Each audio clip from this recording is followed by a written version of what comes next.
maybe?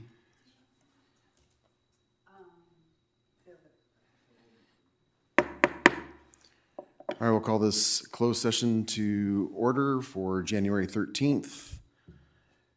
And can we do roll call? Oh, time. It is 5 o'clock. Councilmember Miller, Present. Councilmember Woolsey, Here. Mayor Pro Tem Venable, Here. Mayor Thorpe. Here.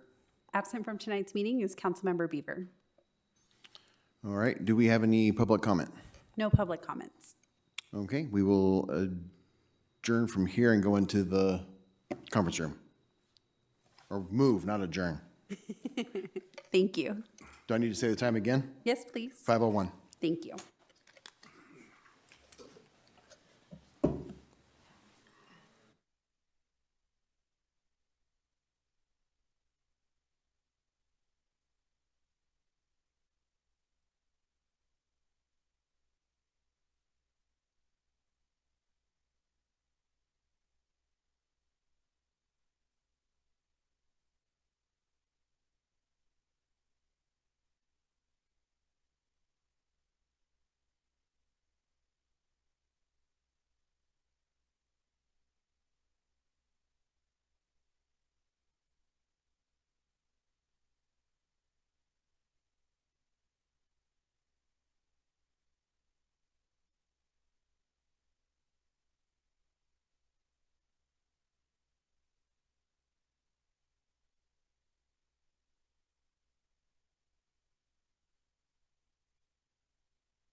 Good evening, ladies and gentlemen. Let's call this meeting to order of this Tuesday evening, the January 13th City Council meeting.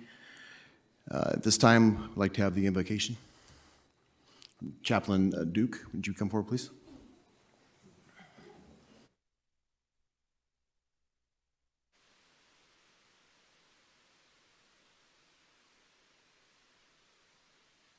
I'd like to draw your attention to the back wall. In God we trust.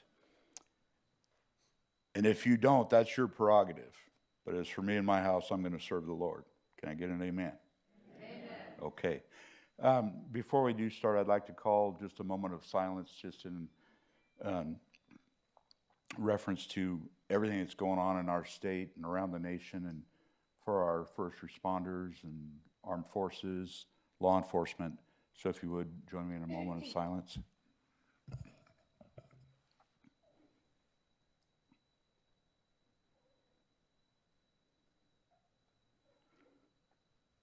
Thank you, Lord. Father, we do come before you this evening. We thank you for who you are, what you do in our lives, our families, our marriages, our workplaces, the ministries you entrust us with. Father, we just thank you so much for who you are, and we just ask that you continue to be with all the families that are affected from the fires and the power outages, just everything that's been going on, God. We still want to give you thanks in the midst of tribulation. Your word says, be of good cheer. In this world you'll have tribulation, but be of good cheer, for you've overcome. So, Father, we thank you. We give you praise. We give you honor and glory. In the name of the Father, the Son, and the Holy Spirit. Amen. Amen. Thank you, Chaplain. If you could remain standing, please. Captain, would you mind doing our pledge for us, please?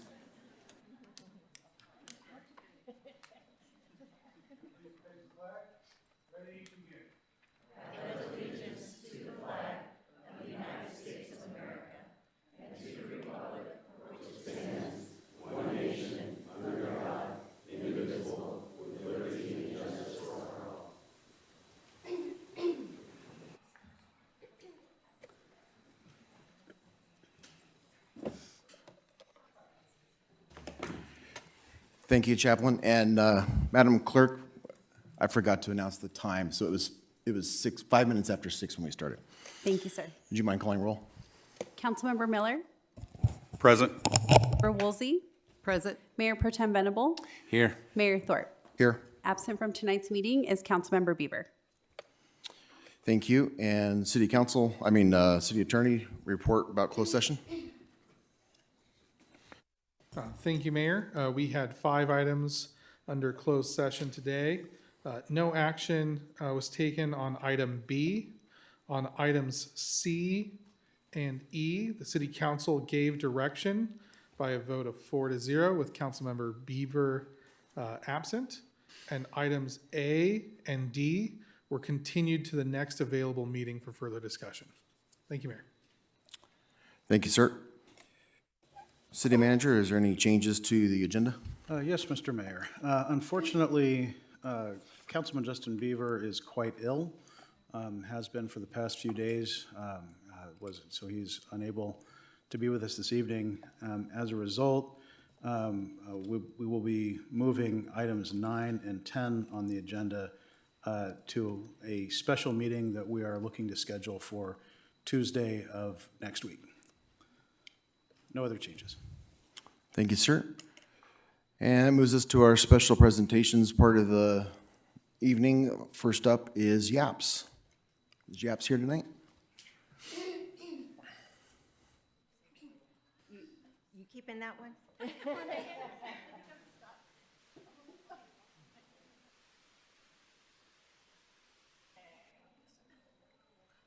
So, hi, thank you for inviting us here. My name is Jennifer Hurlbut, and I'm the new Executive Director of YAPS. Krista Dunlap was with us until just the end of December, and she's still staying on with us as our registered vet technician until we are able to hire a new one. So we are looking for an animal care manager at this time, if anybody knows anyone. Also, what we are looking for are kennel staff, which we call pet care team members. But again, my name's Jennifer, and I most recently came from the Lang Foundation Rescue. They have a safety net program out in San Bernardino where they provide spay and neuter vouchers and medical assistance for animals. Lang Foundation is based out of Los Angeles, but they contracted with the city of San Bernardino for $1 million over 5 years to have a staff member at their city shelter and provide spay-neuter vouchers and medical assistance. Also, they assist with owner-surrendered animals, you know, the cost of that. And it's a great program. They recently expanded their voucher program to Yucaipa Animal Hospital. So people in the city of San Bernardino and surrounding areas are able to use Yucaipa Animal Hospital for their spay-neuter vouchers. Before that, I came from human foster care and adoptions and worked for the county of San Bernardino for 15 years and child help out in Beaumont. These are a couple of our, this is our 2-for-1 pet of the month. So these are, we call them our Star Wars puppies because they all have Star Wars names. There are 7 of them. This is Boba Fett. And that is Chewbacca. These were surrendered or attempted to be surrendered at the city of San Bernardino shelter last week. However, they don't accept owner-surrendered animals. And so their foster coordinator contacted us at YAPS and said, this gentleman has a pug mom and a poodle dad and 7 puppies that need placement now. So he was able to come out to YAPS and surrender those to us. And we've got 5 more where these came from. So with our larger dogs, we do accept owner-surrendered animals, and we also pull from shelters, mostly from the euthanasia list, to make sure that those animals get out of there safely. The little ones like this, we don't like to leave at our shelters, especially if they don't have a mom. So we look for local fosters. These came home with me the other night because we didn't have a foster for them. So a lot of our staff and volunteers and family members are fostering for us. So if you have room in your house for 1 or 2 tiny little babies like this, we do provide all of the medical care, all the vaccinations, the spay and neuter, food, blankets, everything you can possibly think of or need, toys for the animals in foster care. And the applications are on yaps.org. We also have a couple of fun things coming up this year, a founder's breakfast. So we're building a Rainbow Bridge Memorial Garden at YAPS so that animals who have passed on can still be remembered through our Rainbow Bridge and through our stepping stones that we have for animals there. Additionally, we'll be working on a rescue event where we invite other rescues to come in. It was called Homeward Bound.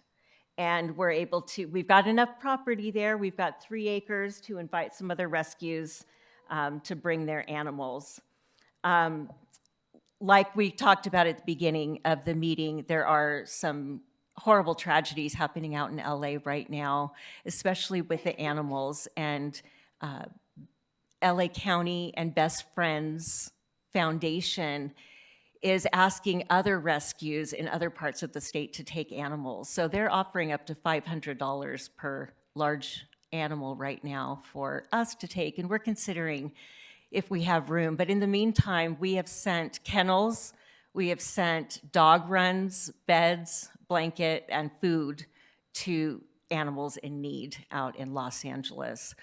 So we do keep getting donations from the wonderful people of Yucaipa and the surrounding areas, and those blankets and toys and food are definitely getting used. Well, thank you very much, and thank you for all that you're doing in your organization. We'll come down real quick, and I'd like to have a picture with you and the Great. pups. All right. Great.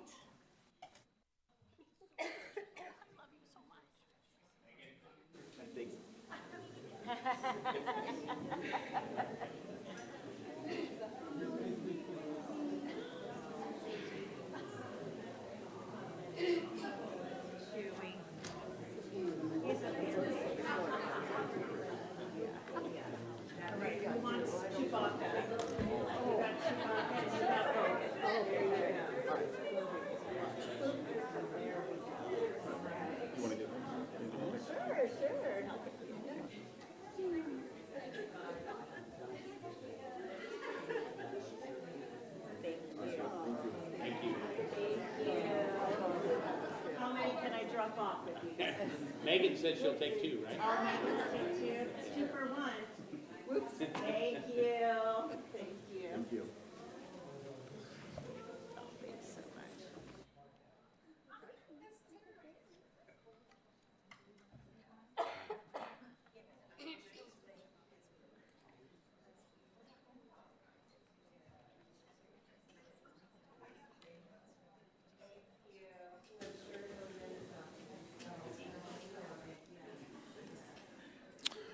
Okay.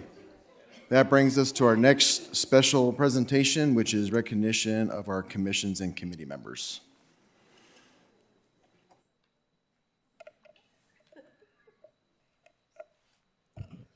Good evening, Honorable Mayor and members of the City Council. I'm very excited tonight to be recognizing our citizen volunteers who have served the community on the various city commissions and committees over the last 2 years. Advisory bodies play an important role in our city governance by assisting the City Council in addressing specific issues in detail, tending professional expertise, and facilitating community decision-making. Before we begin with the certificates, I do want to let all commission and committee members know that we have a small token of appreciation on behalf of the city for each of them. We worked with local businesses on a portion of the gift, so I'd like to thank Carolyn Graves of Chocolates by Carolyn, and a very special thanks to Mary Reuter of Soaring Swine Acre for their assistance. Mayor, if I can have you join me. So with the mayor's assistance this evening, we'll start off by recognizing members of the Healthy Yucaipa Committee. When I call your name, please come down to receive your certificate of recognition. After you receive your certificate, please remain in the well so we can take a group photo with the City Council. Once we're done with the photos, please seek him in the lobby to receive your gift. Okay, so Healthy Yucaipa Committee, we're gonna start with Jeff Distelberg.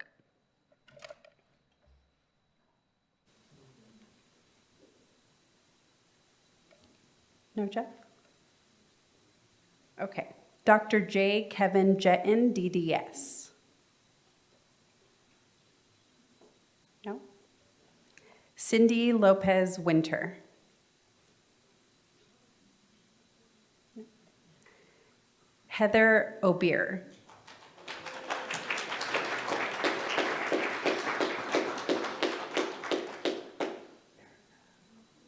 Meredith Sherwin.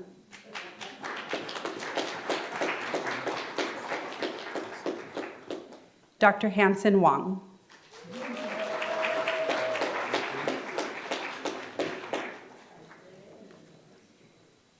And unavailable to attend this evening is Matthew Underwood. So that's all I have for the Healthy Yucaipa Committee. If I can have the council join us here for a photo, please.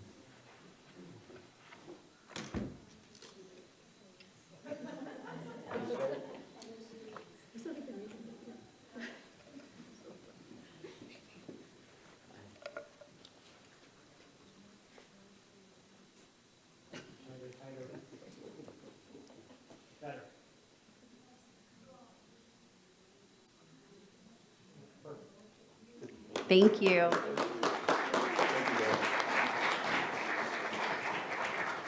Next, we're going to move on to the Mobile Home Park Committee. We'll start with Mitch Emerson. No. Richard Hess.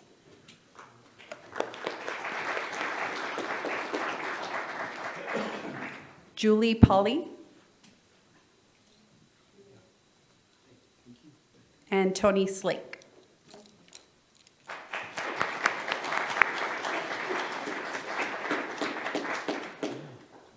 Unable to attend the meeting is Patisse Huntington, Zilla Sander, Kathy Savage, and Joe Sutt. We could have the council join us for a photo.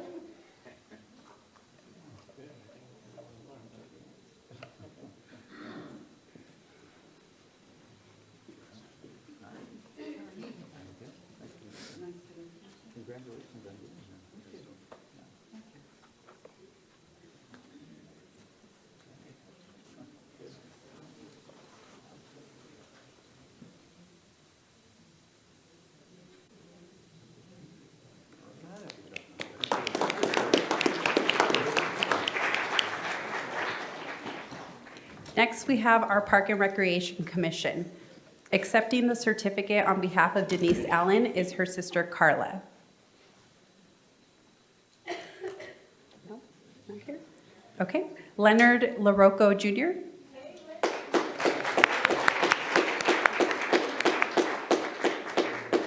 And Douglas Witham.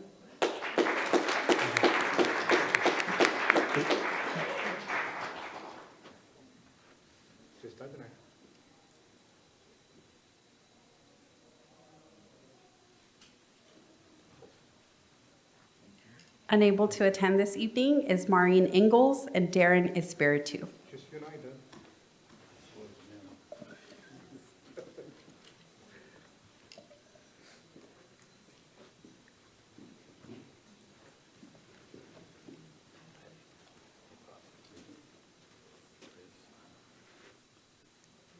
We have Mr. Councilman Venable maybe over this side. Down so that.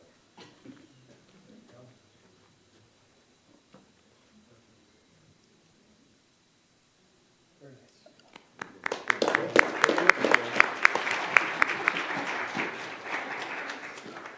Next, we have the Planning Commission. J.R. Algauer, Richard Beck,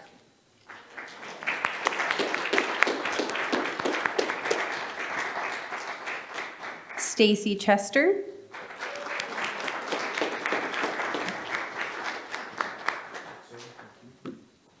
David Higginson,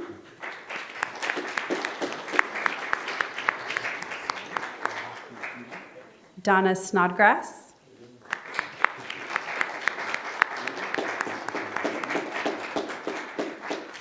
and Lyle Vick.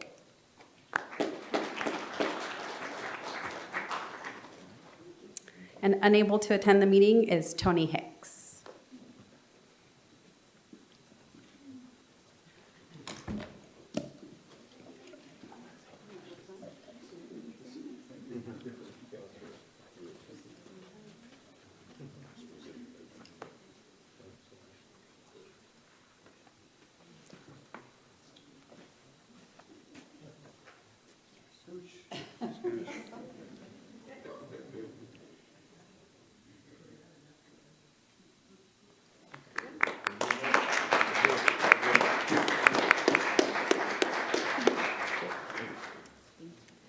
For the Public Finance Authority Board, we have Dustine Nevat. No? Dustine? Okay, we're going to move on to Trails and Open Space. Sean Burdine.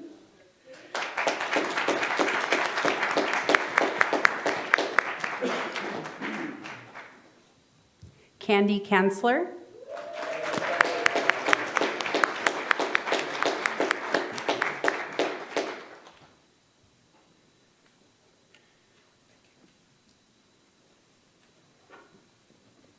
Dee Dee Chudy.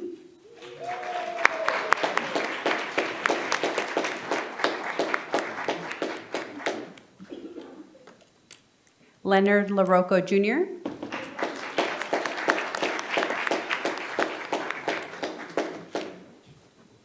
Kelly LaRocco.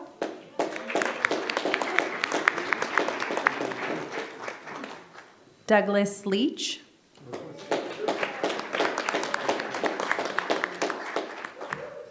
Christine Moeller.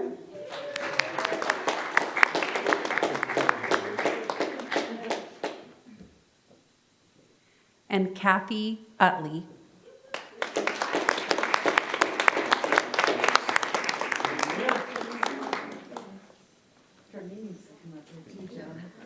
Unable to attend this evening is Catherine Barton and Patrick Smith.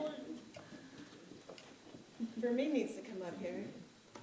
Yeah, yes. Come on, Fermin. Come on, Fermin. Yeah, Fermin.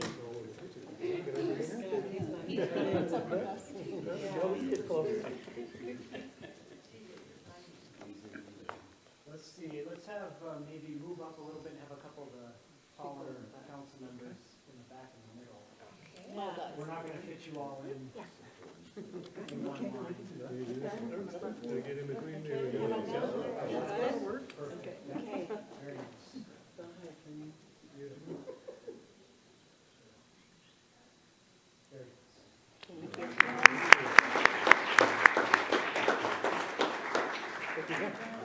Yeah, Chris, good job, Chris.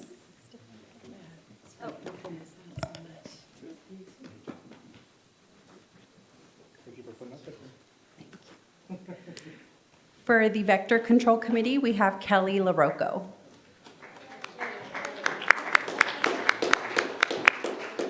And unable to attend the meeting is Mike McCuston. So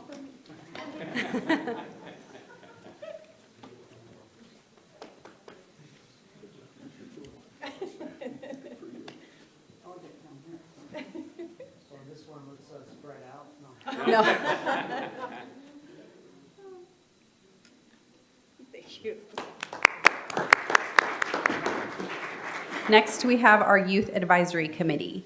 Jasenia Ramirez.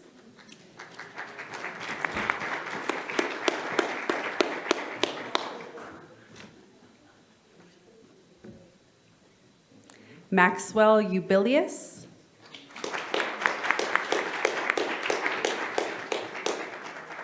And Marissa Ulibari.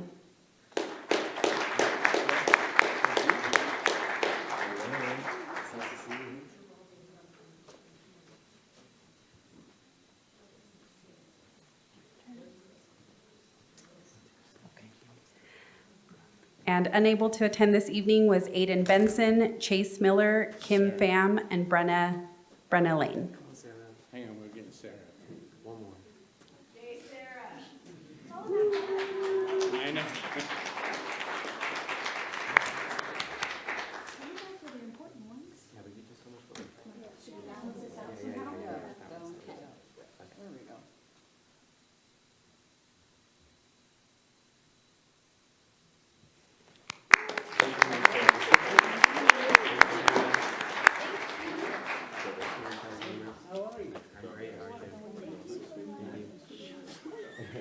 Thank you very much to all of our commission committee members. We really appreciate you.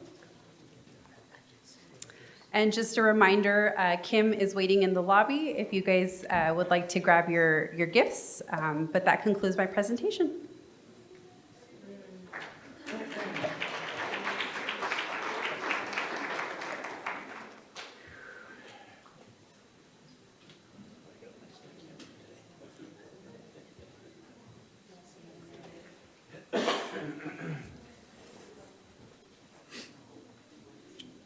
All right, that brings us to public comment. Madam Clerk, do we have any public comments tonight?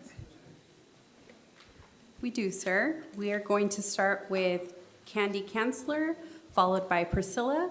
And just a reminder, you have 3 minutes to speak.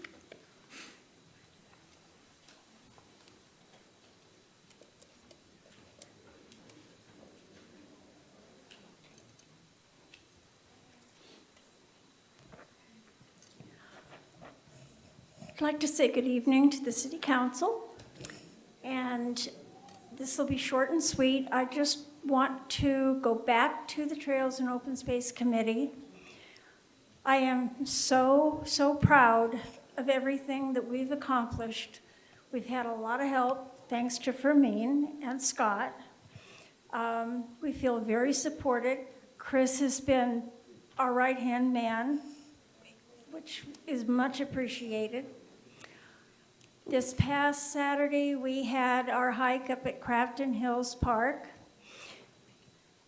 Beautiful day, beautiful hike. We had 67 hikers, 17 of which were brand new first-time hikers with our group, I think there were 12 pups, their dogs, that come with them. We just keep growing and growing and growing. Our committee has been fantastic. Christine's the heart and soul of our committee. She keeps us going. Pushes, but that's what we need, and we accomplish so much. I'm so very proud of the whole committee, and I wanted to let the city council know that. So thank you.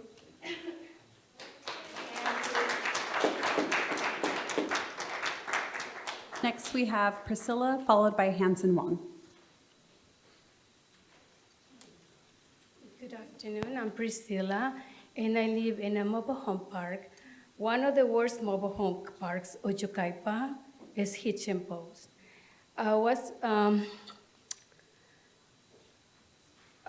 almost raped 4 years ago in my driveway going to my work. So I live with my family over there. It's not that we want to live there, we have another choice. But anyway, seeing the city hall visiting because I see a property that is being vacancy for almost 2 years. And the address is 12494 and 5th Street. And they tell me the city owns this property. It's been so hard for me to find out who do I speak with to see if they can be reconsidering to sell it or what's going to happen to the property. Interesting, so I can take my family and the kids that I have with me out of the mobile home park. So who is the person that I have to speak with? 5 times visiting the city hall is just, oh, this and this, but I don't have no answer. Who person that I can go with? Ma'am, you have 3 minutes to talk. We don't have a dialogue back and forth, but we can have staff talk to you afterwards, but proceed with your public comment. Yeah, so this property has been vacancy for that long time, and it's already vandalized and by homeless. I have in my savings $40,000 to put down, but I need to find this person to give a proposition to see if I can sell for us. That's it. Thank you very much. Thank you. City manager, could we have someone maybe talk to her afterwards about maybe how to check who owns that property and maybe help facilitate some things with her? Yes, yeah, we'll have Jennifer Crawford. Thank you. She'll come talk to this lady after the meeting. Next, we have Dr. Hanson Wong, followed by Terry Boone. Okay, the consent agenda was personally set to muzzle me because I can't talk about the different items as well as the general. So I'll have to make this quick. So again, our condolences to everybody affected by the fire. Will Mayor Beaver get well quickly? On consent item 6, Measure S was there, and I appreciate them setting that up. I would suggest that, and it might already be done, but to formalize, to put someone from finance to lead it, and then a city council member if they want to attend it as well. Public Works, I want to thank them for their work last week with the winds and so on, and so that his group did a great job.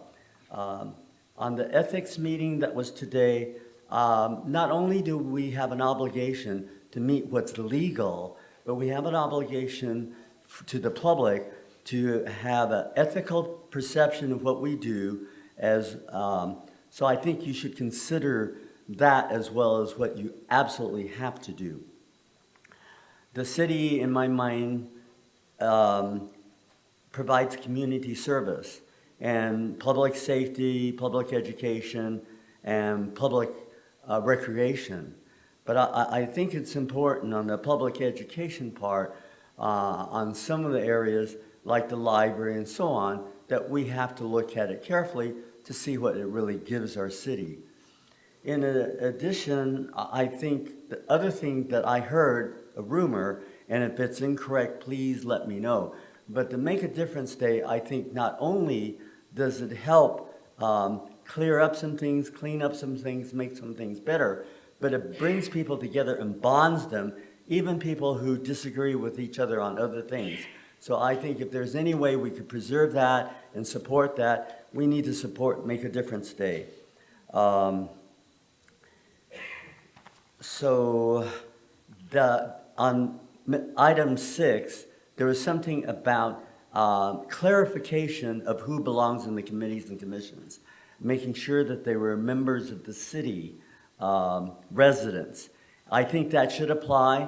I think I've seen people on some of the committees that weren't residents previously, but I'm glad to see it clarified. And if we need somebody because of their expertise, they should be ad hoc members to give us advice and not voting members like the other members of the committees and commissions should be because they're residents. I don't have enough time. Thank you for what little time you give me. Someday you'll give me more. Bye.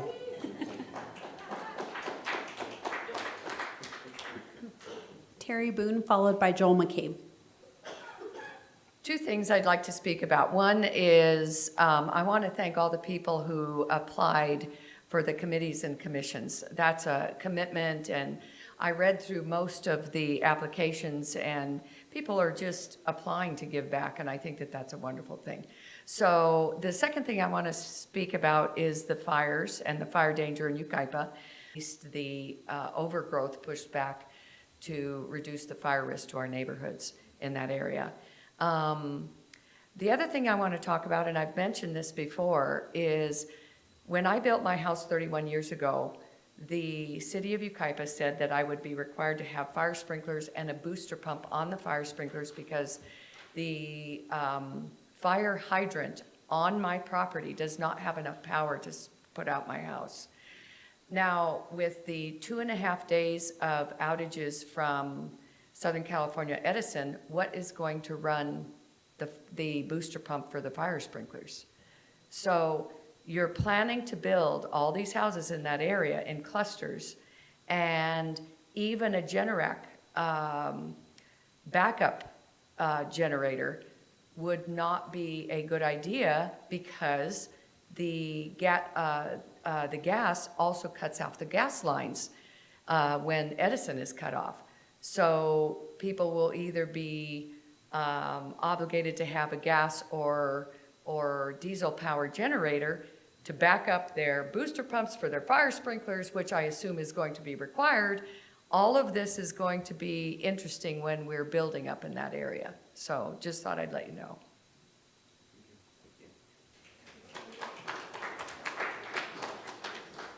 Joel McCabe, followed by Roe Randolph.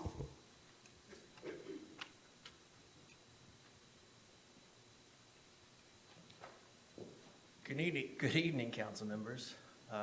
Mayor Thorpe, I appreciate you including invocation these days. I think it's a class act, so I appreciate that. I'm here to tell you a story, and I have an ask. On October 18th, approximately 6 o'clock hour in the morning, our power went out up on Fur Avenue in that general vicinity. I went to work that day, and the light was flashing. We had our red, so we knew to stop.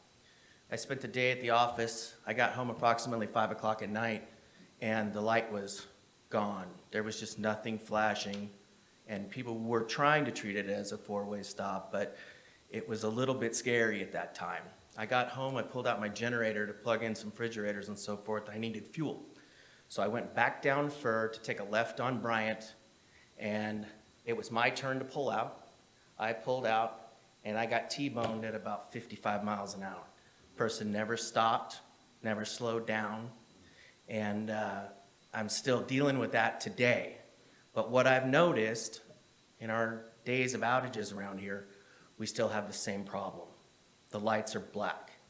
Some of the things that are happening is I drove home last Wednesday night, I believe, off of 5th Street, took a ride on Oakland Road, headed up. That is Stonewood. That light was black. It was dark out. I stopped. The car behind me went past me at 70 miles an hour. The car in front of me coming down was doing at least 65, 70. Somebody's going to die. We need a resolve here. What I've done, what my ask is from you, is I put together about a 5-page leaflet for you. This is super simple, you guys. We know today that we have high wind warnings for tomorrow and a couple days. We know. We know that if those lights are on long enough, that battery will go down. We have time to make a plan.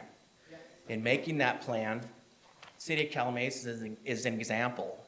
All they do is take barricades, a stop sign, and either a flasher or a beacon on each side to let people know to stop. Otherwise, somebody is just gonna fly through there. What I've done is I put together, now, Councilman Venable, you know there's a lot of traffic control companies out there you can rent from. Pick and choose anybody you'd like. But we're talking about really small dollars to rent barricades, stop signs, and flashers. Within this leaflet, it gives you an example of where you can get it from, what it should look like, and the products that I'm talking about. The only thing you need in addition to that is maybe some sandbags to hold them down on the ground. But we need to take some responsibility here. So guys, please take this into consideration. I'd like to see something done. We have time. Roe Randolph.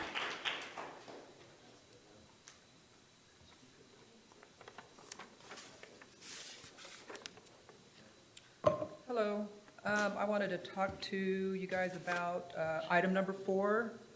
It's widening of Colorado Street. I represent the Colorado Hills residents, and we were just wondering what that is and why we're widening Colorado Street. And then the light, there's supposed to be a light going up there soon. We see all the equipment on the side of the road for the traffic light. Just want to know kind of time frame from light to widening and why we're widening Colorado. Is it going to be a 3-lane? It's already 2 lanes both ways, trying to get out on Colorado, and Oak Glen is pretty bad already. So we're just trying to figure out what that means.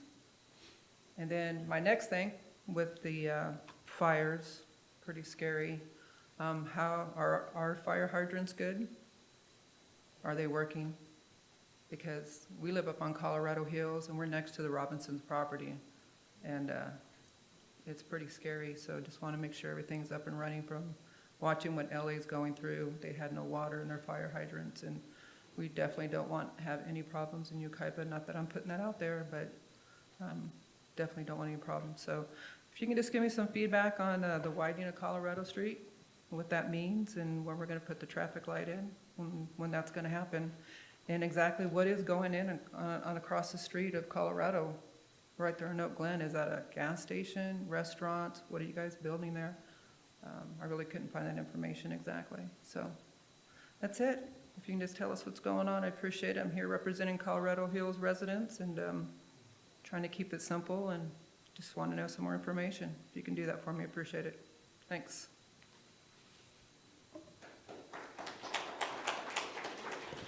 I have no more cards for general public comment.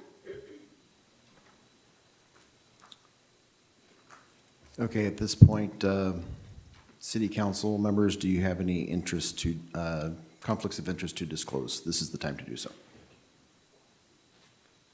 No? Hearing, seeing none. Move to the consent agenda. With that last public comment that was just made concerning item number 4 and that project, should we pull that and maybe do a brief little presentation on that? Outside of that, pulling for discussion, is there a motion to? Mr. Mayor, I'd like to pull item 5. Okay. Item 4 and 5, anything else? Do I have a second to pull? I'll move second. Okay, with that in mind, consent items 1 through 3 and 6 and 7. Do I have a motion to accept that?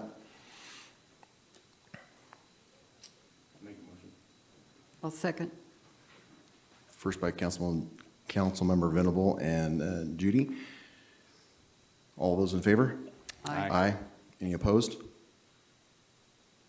Okay, moving on to item number 4. Yes, Mr. Mayor, thank you. I'd like to ask Fermin Preciado to address item number 4, and then followed by Megan Wolf to address item number 5. Good evening, Mayor and council members. Item number 4 is related to the Oakland Road widening project. That project is a project that has been in the city's, prioritized in the city's capital improvement program for several years. As you're aware, it's being completed in phases, with phases 1 and 2. They were completed in 2018 and 2019, I believe, respectively. And the project is to widen Oakland Road, not to widen Colorado Street. The reason why Colorado Street is mentioned in the title is that the limits of that project are from Colorado Street south or southwest to across the freeway to Outer Highway 10 south. And as the speaker mentioned, that project does include the installation of a traffic signal at the intersection of 13th Street and Oakland Road. And there's a couple of things that are related to the traffic signal. One is part of the capital improvement program project, and number 2 is as part of the development project that is currently being constructed at that intersection. There's a development agreement that was approved by the city council a few years ago that identifies the prioritization of the city to install the traffic signal at that intersection. So as the speaker mentioned, that work is being completed. The traffic signal poles and other equipment have been there on site for some time, and I don't have the schedule in front of me, but fairly soon those traffic signal poles will be installed, and the traffic signal will be functional here in the near future. The project that's being completed there is a project that was entitled and through the Planning Commission several years ago, and it is a project that will be completed in 2 phases. It includes a fuel station, a office building, a convenience, C-store, convenience store, and a car wash, and also I believe it's a 96-room hotel project that is being proposed there. So again, the recommendation associated with item number 4 is related to a budget adjustment where staff is recommending that funding from the Yucaipa Boulevard project be reallocated to this project to be able to complete this phase of the project and also to fulfill some of the city's requirements related to the development that I spoke of earlier, as well as the La Quinta Hotel development that is currently also under construction. I'd be happy to address any questions. Council have any questions?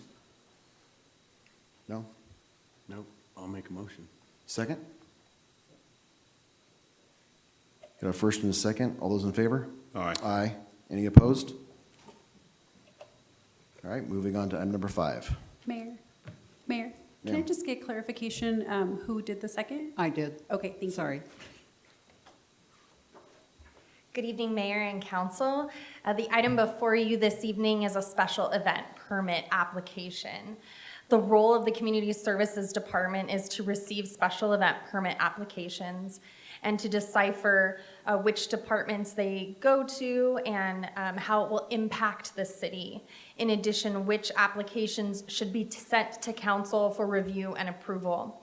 The El Gallo show is before you this evening because it will take place at the, if approved, at the Yucaipa Equestrian Arena or Center, and they are requesting to sell alcohol.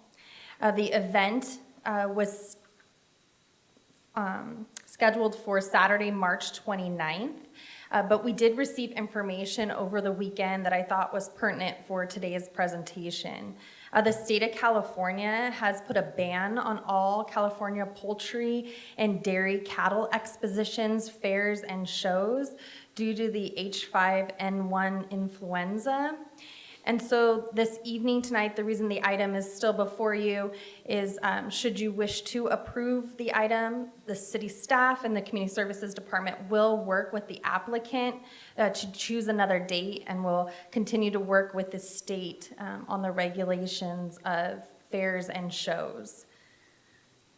The application, as stated earlier, was to have a poultry show at the Equestrian Arena. It was a one-day event showcasing a diverse range of poultry breeds for comparison and appreciation.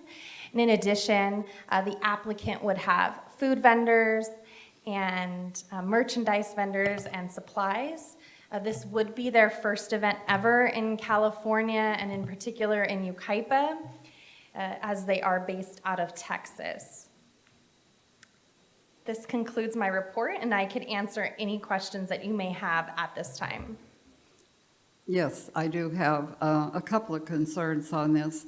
Of course, the first one would be the bird flu that's being talked about. That was my main concern. I do understand there still are people in Yucaipa that raise poultry, sell eggs, and I just don't think that, they should be exposed to the possibility of that affecting their business. We know what the fruit fly did for the citrus business, so we don't want that here for Yucaipa. And I do have another concern. Did they really specify exactly what kind of poultry they would be bringing? On the application, it doesn't state the kind of poultry, but that is a question I can ask the applicant, and I can follow up with our city manager who can communicate that to the council. Okay, well, I did some research on this group, found them on Facebook, and I found a video. It was in Spanish, and I had my neighbor translate it for me. And the gentleman here maybe can help me on this, but they were talking about fighting roosters and talking about their vendors, which were selling poultry feed and goods. Now, the goods concern me because if they have fighting roosters, that means they're selling apparatuses that they use on the roosters. And el gallo in Spanish means the rooster.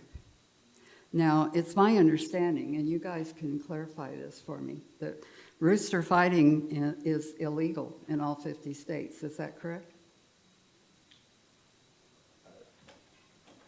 I don't know if I know for all 50, I'd have to refer to our city attorney, but I know that.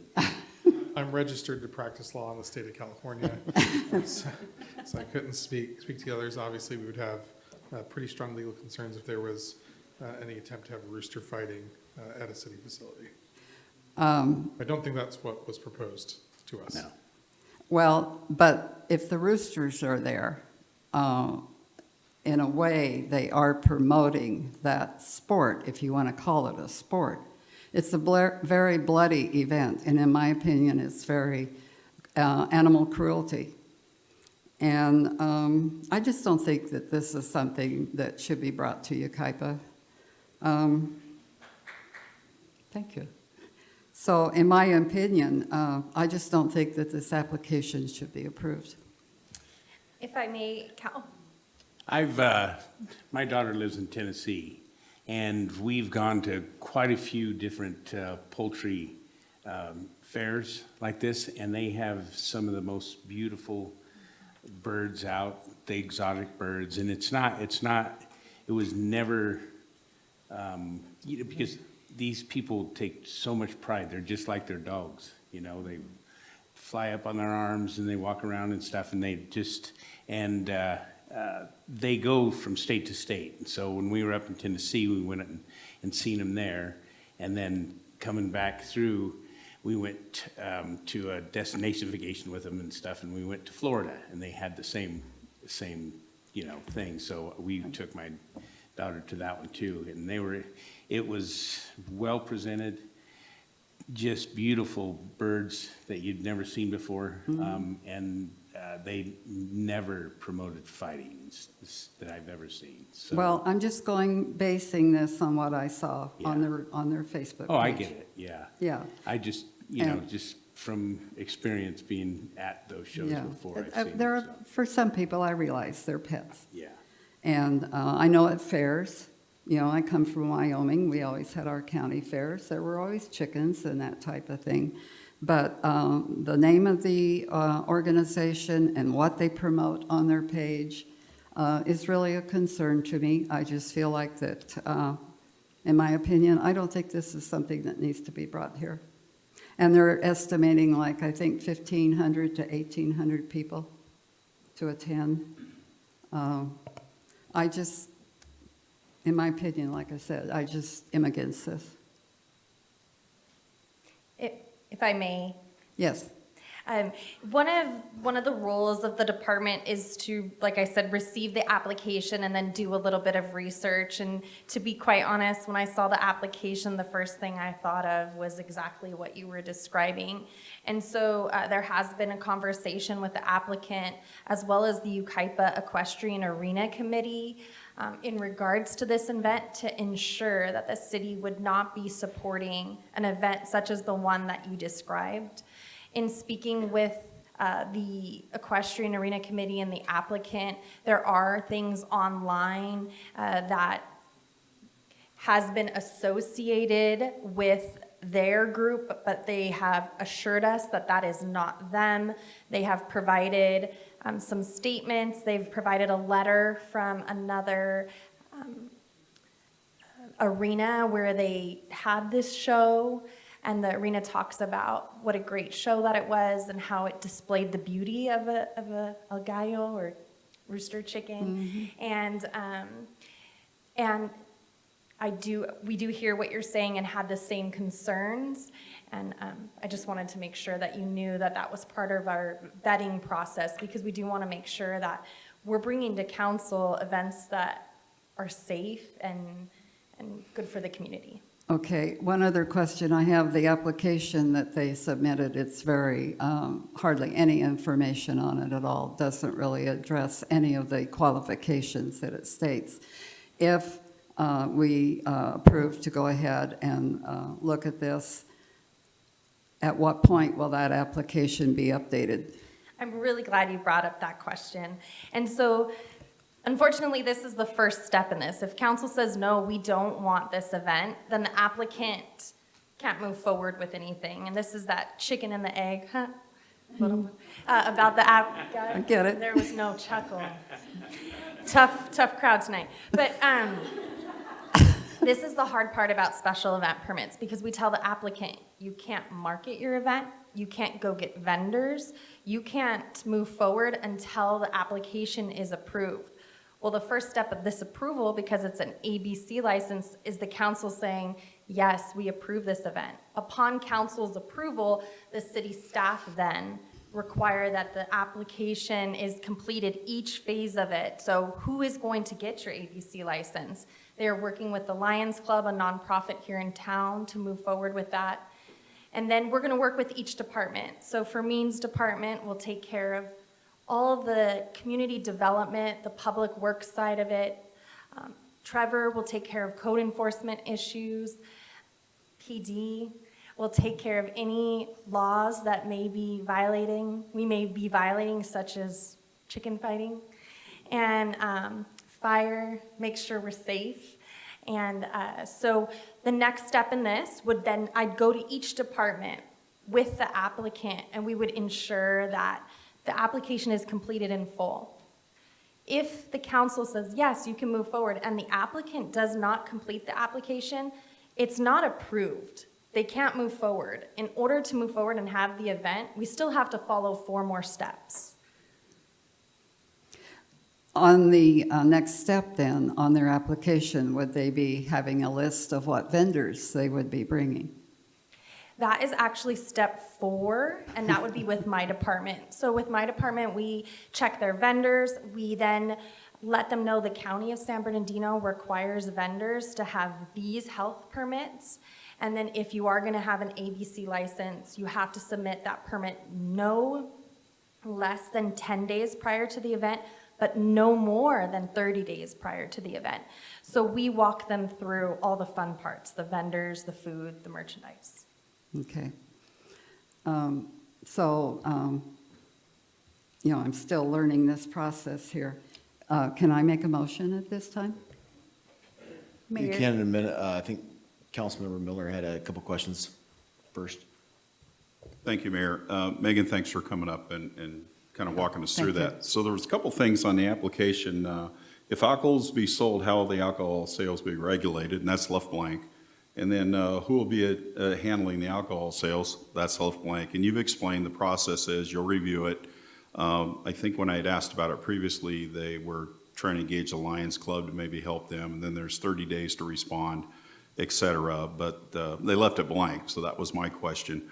So we got two diverse opinions. Councilmember Woosley obviously did some research, and then Mayor Pro Tem has a different viewpoint. I'd suggest let's go back, do a little investigation, a little background investigation, coordinate with the Sheriff's Department. Their intel unit can probably find out if there is any kind of rooster fighting. I know it goes by another name, but I don't want to say it in the meeting. Yeah. And, let's find out what we really have going on. They can come back. I think this is the first event that I've seen they've had like this in our city, or at least requested it. Just do a little more background, and let's make sure we firm up what's going on with the alcohol sales and how that's being handled. I know we've had dialogue with our community on being careful about DUI drivers, et cetera, so let's make sure we're covering that. That's my suggestion. Maybe that'll remedy the problem a little bit, because it could be as innocent as what the Mayor Pro Tem said. It might be a nice event and beautiful, and that's okay too. Let's just firm it up a little bit is my suggestion, City Manager. And if we could do that, I think we'd feel more comfortable, at least I would be, in approving the event. Go ahead, ma'am. City Clerk. Yes, I wanted to let you know that we did receive a public comment card on this item. So we did already close the public comment portion for general public comment, so it would be at your discretion if you'd like to listen to this comment or not. And then, Mayor, I did want to say, sort of piggybacking off of Councilmember Miller's comments, it isn't necessarily a binary yes, no. It can be if you'd like it to be that. One of the things you can. Good evening. I'm sorry, I wasn't aware whether I should come up here or not. I am with the Arena Committee, and I'm the one that is working with Roger, the applicant, for this show. I have talked to Roger numerous times. This man absolutely loves his animals. He is not doing any kind of rooster fighting. He wants to preserve old generational roosters, English roosters, roosters that you don't see very rare, it's rare to see them anymore. They're old foundation. They're very old roosters, and they're brought forward very carefully in a beautiful manner to represent roosters. And without roosters, we don't have chickens. And they're trying to make that known, that just because you have a rooster, you're not fighting that rooster. That's what this show is all about. He has assured me that. I've talked to a few people that have gone to their shows, one including Mr. Venable. I've been in contact with a couple other people, and one is a animal not rights activist. She is with a humane company in Texas to protect animals. And she has been to every one of their shows and speaks at their shows, and there is no fighting. So I just wanted to assure you of that. I would not have that. I don't approve of it. I wouldn't ask to have a show knowing that they were going to do that. I won't accept a vendor that has wares for that at all. It would not happen. I'm the vendor coordinator for the rodeo. I've already worked with the Lions Club, and I understand all of the necessities for the applications on the vendor side for food and the health department and all of that. So that's where I'm helping with him because he's in Texas. But I can assure you there's not going to be fighting. So, thank you. It was a really class act operation when I went. It was incredible if you're farming, or if you do any kind of things, or if you like to see poultry or in different ways and stuff. It was just a fabulous. Well, I'm not saying that the fighting would be done here. I know it wouldn't be. It was just my concern. Oh, I get it. 100%. About the roosters and that type of event. Yeah, if I wouldn't have seen it myself, I would have probably thought something to that effect too. But So, Go ahead with your motion. Okay, we're dealing with the bird flu. We know that. And what extension did they give on that? They actually haven't put any time on it, so we would have to continue to work with the Equestrian Arena Committee and the applicant to see when the when it's been lifted? Oh, yes, when it's been lifted. Basically, right now, they wanted March, at the end of March, beginning of April, because the roosters are in their best show. As you get into the warmer seasons, the roosters molt and they don't look so good. And when you're trying to show an animal, you want it to look really good. So the dates are gonna be kind of, I don't know. I mean, I haven't really, other than that information, we haven't decided on a date, if it's gonna be when it cools off again, if it can happen that way. I'm not sure, and I'm not even sure if it can happen. And the ban from the state of California has no end date at this time. Correct. Which is the scary part, because if it ends in a week, we can still do this. All right, thank you. So, did you have any more questions or? No more questions, but I think my motion would be that due to the bird flu and not knowing exactly when those restrictions might be lifted, I would make a motion at this time that this poultry show not be held in Yucaipa. Do I have a second? I'll second the motion. Okay, with that in favor? For those in favor? Aye. Aye. And those opposed? No. No. Okay, so we have an alternate motion?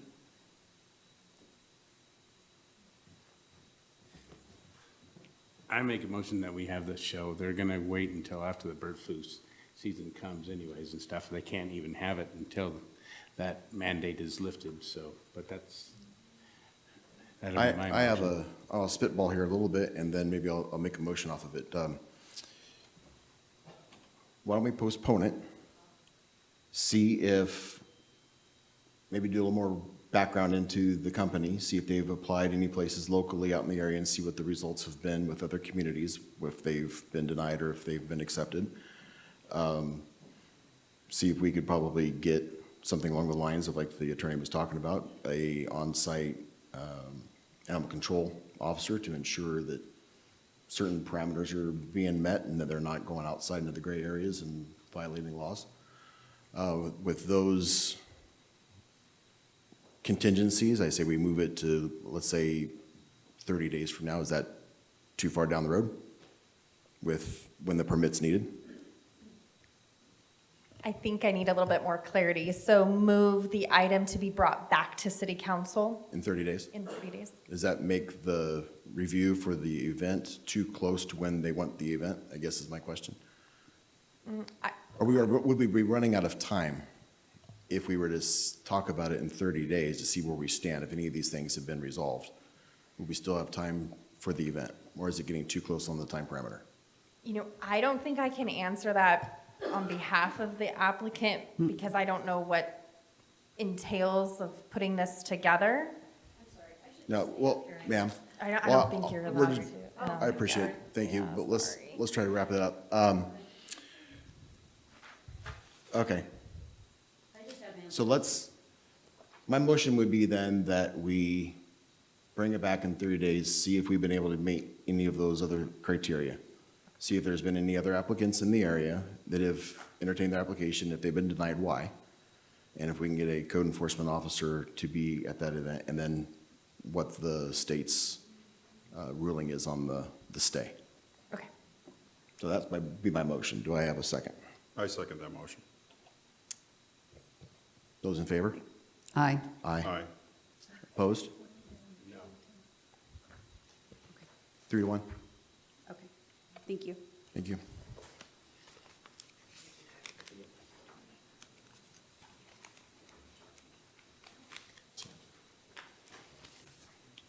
Okay, that moves us to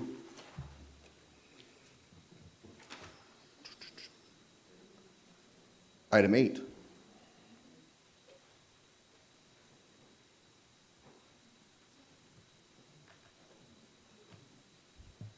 Good evening again, Mayor and Council. The item before you is another special event permit application. This application was submitted by the Yucaipa Chamber of Commerce. They would like to host Sunset Saturdays in the Uptown. The applicant has put several dates for this event on their application, starting with January 25th and ending with September 27th. The location of the application and the event is California Street, north of Yucaipa Boulevard and south of Avenue A. It is important to note that when the applicant submitted their application, they requested the closure north of Yucaipa Boulevard and south of Yucaipa Boulevard and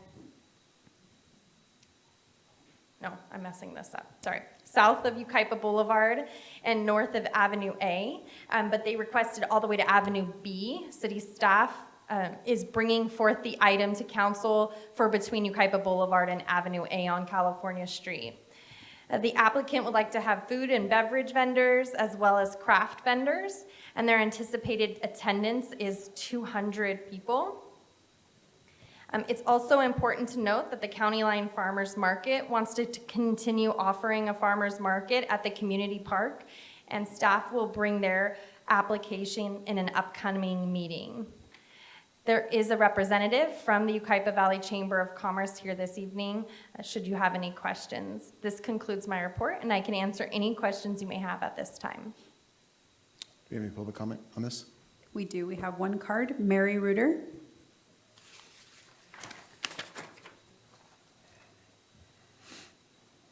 Hello, y'all. To those of you who know me, because I've been here a lot, and those of you who don't, it's lovely to see y'all up here. My name is Mary Reuter. I live on the North Bench. I'm on the board of directors for the Yucaipa Chamber of Commerce. The Chamber of Commerce is working valiantly to make sure that we are providing great service for our businesses who are members, and we especially represent those small mom and pop businesses here in Yucaipa. We had presented before to start a street market. Things didn't work out. Well, we got a new board, new people ready to work, different ideas.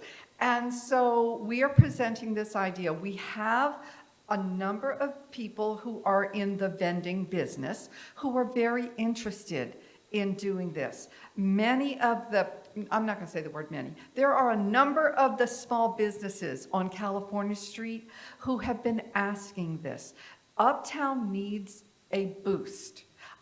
We decided not to look at Yucaipa Boulevard simply due to the difficulty with closing the street, and there are several businesses who do not want a market on Yucaipa Boulevard. So we have presented this to you. This is a way for the Yucaipa Chamber of Commerce to raise funds and provide good services to our businesses. As an example of some of the things that we are doing, this coming Friday, we are hosting a concert, 12 Days of Winter, which of course we would love for everybody to attend. But what we're doing is trying to raise money so that we can do things for our businesses. So if you can approve us to do this street fair, we can make this happen. And we appreciate very much what Megan has done to help us and to, there she is, to help us with getting all this planned and organized. Thank you. I have no more cards. Thank you. I had a couple things, and then I'll open up to my colleagues here. This reminds me of about 20 some odd years ago, we used to have an event on California Street, and I think then it was south of the boulevard and on California, north of B, right? Okay. And eventually that turned into the local kid hangout, and people dropped their kids off there, and it ended up turning into a little bit of an issue. It wasn't producing things for businesses, things of that nature. It turned into just a babysitting thing and kind of created some issues for the businesses up there. So that is my first caution that I'm seeing. The other is that due to some recent events that have taken place, and this is not the first time this has happened, but across our country or other places around the world, I noticed that there wasn't necessarily security pointed out or how layout would be done. I know if they need law enforcement, they would call. I think that at the very least, we should probably have the COPs there on a regular basis if they're able to schedule that with their schedules and whatnot. So we have some eyes and ears in case there's an issue they can call in for help. That way it's right on the radio versus being on the phone. The second thing is we need to make sure that those that are responsible for shutting down that road for the event, they take some very regular, standard, proactive approaches to make sure they control vehicle traffic. Without getting into all the details, because I don't want to spur a bunch of ideas to anyone that may be listening, they're bad actors, but I think we all know what I'm talking about. I want to make sure that whatever size crowd is there, they are protected the best that we have ability to do so. So I think that needs to be a requirement that at either end or any place where vehicles have access to the booth area, that there is some traffic mitigating measures in place. That's me personally. So I'll open it up to my other council members. She did mention that there will be vendors there, correct? Yes. Okay, but we also, I think, need to be mindful to our merchants that are already there, help promote them as well, maybe more so than the vendors. My concern is for the merchants that are already there. If I'm understanding this right, this is possibly a way to help our local merchants? Yes, that is their goal, to help the local Okay. merchants. All right, thank you. Bob? Chris? No, I'm with John. Our Mr. Mayor, sorry. With just the security and everything, that's, I just want to make sure that everybody's safe that's going up there and it doesn't turn into, something we had in the past that didn't turn out very good. But I'm excited for it if we get all the, the officers in there, or whatever we need to do to make sure everybody's safe. So I guess I'll make a motion on this then, that we approve it based on being able to schedule COPs at the minimum. And then there's some sort of protocol set in place. They have a planned plan for their traffic control. More than what I'm seeing in the application. I'll second the motion. Yeah. Those in favor? Aye. Aye. Aye. Any opposed? All right.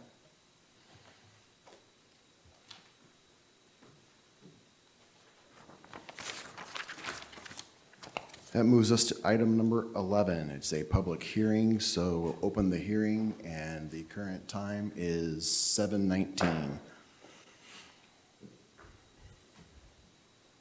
Corey, you got the floor.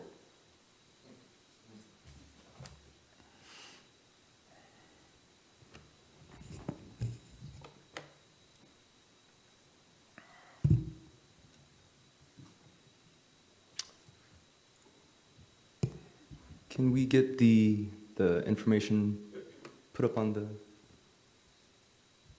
Thank you. Okay. Good evening, Honorable Mayor and City Council. Corey Gorham, Management Analyst. The item before you tonight is the prioritization of projects for the 2025-26 Community Development Block Grant Funding Program, also known as CDBG. The purpose of this public hearing is to seek direction from Council on funding level recommendations for the eligible construction project and public service program proposals. To provide some background, the CDBG program is administered by the U.S. Department of Housing and Urban Development, HUD, and provides financial resources to states, cities, and counties for the purpose of funding projects and programs that benefit low to moderate income individuals. Through a cooperative agreement with the County of San Bernardino's Community Development and Housing Department, Yucaipa receives a share of the county's funding allocation. This year, Yucaipa is projected to receive $219,563.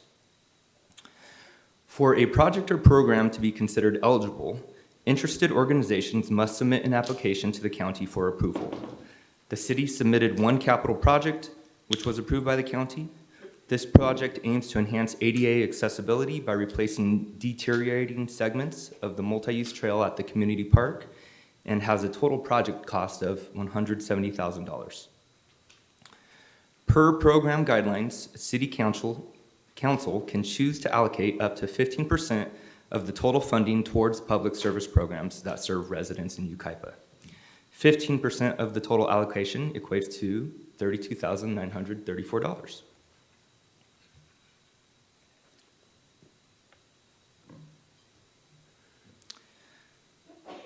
Four public service program applications were received and deemed eligible by the county. Those applicants are the San Bernardino County Library Adult Literacy Program. Number 2 was Family Service Association of Redlands, which provides case management services for individuals experiencing homelessness. Number 3 was Partners Against Violence, which provides services for victims of abuse and sexual assault. And number 4 was Girls on the Run, which seeks to empower girls in grades 3 to 8 by promoting physical activity through a community-based project and a 5K run. Listed on the screen here are the 4 applicants. The second column identifies the proposed number of Yucaipa residents to be served. The third column is the amount City Council allocated to the program last year, and the fourth column shows the amount requested this year. It should be noted that the total dollar amount being requested exceeds the total amount available. Therefore, Council will need to determine which programs to fund and at what level. New this year, staff has developed a recommendation for your consideration on how to fund these programs. The recommendation is to fully fund the library's adult literacy program and the FSA case management program, and to increase Partners Against Violence allocation to $9,000. All 3 of these programs have been in operation within the city and have received CDBG funding for the last 10 years or more. The recommendation to fund the Girls on the Run program at a smaller amount was based primarily on the fact that there are a variety of similar youth-focused services already being offered through the Community Services Department and through Healthy Yucaipa. These include seasonal camps, sports leagues, the STARS After School program, and we also have 3 existing 5K runs. In an ideal situation, the city would be able to fully fund all of these programs. However, we are restricted by the limited resources available. I did want to touch on the recreational scholarship program, which has been discontinued. So the recreational scholarship program offered by the city offered discounts to low-income individuals on the on the registration costs of classes and programs offered by community services. Last year, the decision was made to discontinue this program for 2 reasons. Number 1, HUD, the U.S. Department of Housing and Urban Development, implemented additional reporting requirements that would have added a significant administrative burden that our existing staff level could not fulfill. Meeting those requirements would have required additional staffing, which was not feasible given our budget deficit. The second reason was that a large number of the users of the recreational scholarship program used their discount to offset the cost of the STARS After School program. And last year, the school district was awarded grant funding through the California Expanded Learning Opportunities Program, ELOP, which completely covers the cost of the STARS program for those income-eligible participants. So that concludes my presentation on this item. We do have representatives here from the public service programs that would like to share information on their organization as part of the applicant presentation, and I'm available for any questions that you may have. Any questions of staff? No. And then do we have any applicants that weren't coming up to speak? If I could have the 3 applicants come on up. We'll do one at a time in the order that you arrive.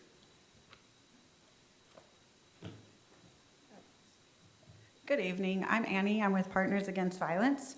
I am the Community Outreach Specialist. Partners Against Violence is a rape crisis center for San Bernardino County. As per Penal Code 679.04, a victim of a sexual assault has the right to an advocate present at any evidentiary, medical, and physical exam or an interview with law enforcement.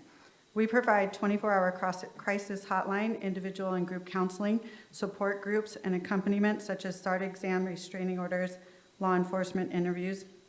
Our agency is usually one of the only ones standing by the side of the survivors, domestic violence and sexual assaults. So usually with a domestic violence, it could be years before they finally come forward and need help. and family has stepped away because they don't understand why they're still there. So then when we get involved, we're the ones with them to fill out the restraining order, go through that whole process. A sexual assault, we're there with a SART exam. A SART exam is where law enforcement has been contacted. Then they call LEMS, which is law enforcement medical staff, and they go to the hospital to do an exam by the medical staff for police. We are usually the only ones in the room with that victim to provide services and keep them comfortable because it's a scary process. Law enforcement interviews, we're usually in the room with them. An officer, you're in uniform, and you're asking the same question over and over to these victims. They get very confused and very scared and feel the officer does not believe them, and we're there to provide services and accompany them to let them understand that that's a normal routine for the police and that they are not asking because they don't believe you. They're asking because they're trying to help you and to be able to accompany them through that. We're there to, with that, we also provide advocacy support, resources, referrals. All of our services are free to these clients. We are here to help survivors understand and cope with what they are feeling and experiencing. Everyone responds to trauma different, and there's no time frame in which these emotional responses occur, and we're here to help them. They do not have to have a police report in order for our services.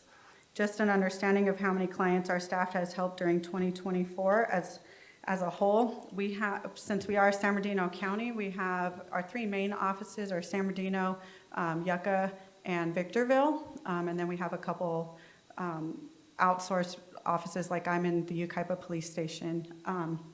So with that, we provided 6,050 total services in San Bernardino County for all of the agency as a whole. Of those services, there was 1,672 clients. So they used the services between those clients. They used it several times. They could have made their first call, just they needed to talk to somebody on the hotline. They could have asked for counseling, a law enforcement interview, the SART exam, or court. If there's a criminal case or a restraining order, we accompany them. So one person, we can see them one time, or we can see them 10 times, depending on what their services are. San Bernardino office, out of those 1,672 clients, they had 696 clients, and of those 696 for last year, 22 of those were from Yucaipa. Those 22 used 115 of our services. And it, like I said, it could have been several times that one did it. These survivors are very thankful for our services. Most say that they couldn't have done it without our team. This is a very difficult time for them, and they are in a time of need, and we're so thankful we can help them. So with that being said, I just want to say thank you to the City of Yucaipa for their support with the CDBG grants. We couldn't provide these services without you, and you're always welcome to come and do a tour or learn more with any of our things. Now that I'm here, I'll be providing more like open house and stuff for you guys. Thank you. Thank you.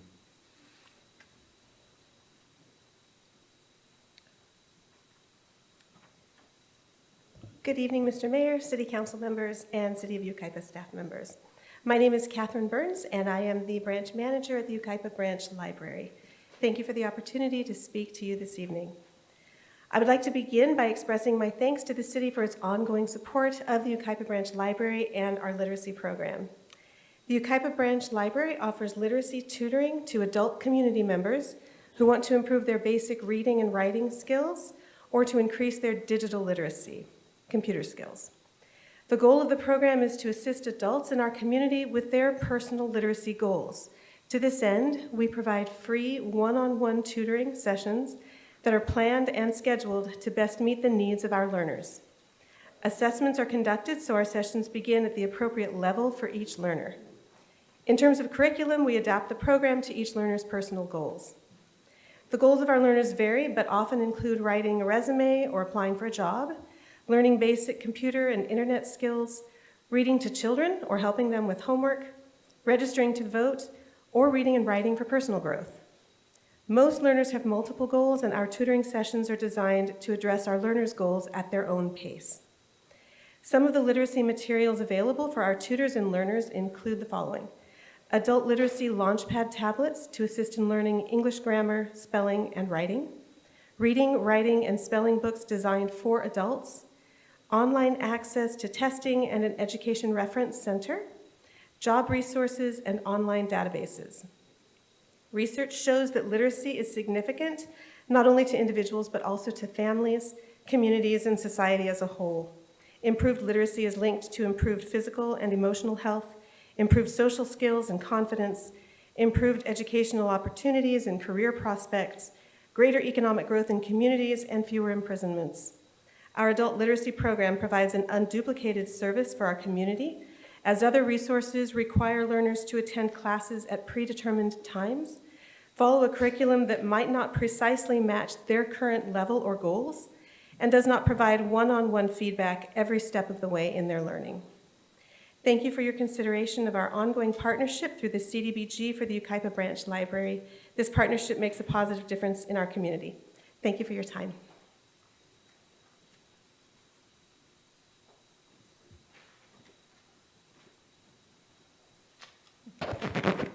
Good evening, Mayor and City Council and staff. My name is Kyra Stewart. I'm the Executive Director at Family Service Association of Redlands, and we have a satellite office on 4th Street in Yucaipa called the Yucaipa Outreach Program. We are applying for CDBG funds to the city, and we are grateful for the past, present, and hopeful future support. Our two overarching goals are to fight hunger and homelessness in the region. We focus on low-income families with children and elderly disabled on fixed incomes. And just quickly want to give you some stats, recent stats, and just keep in mind December has not been reconciled yet, so the numbers may come in higher.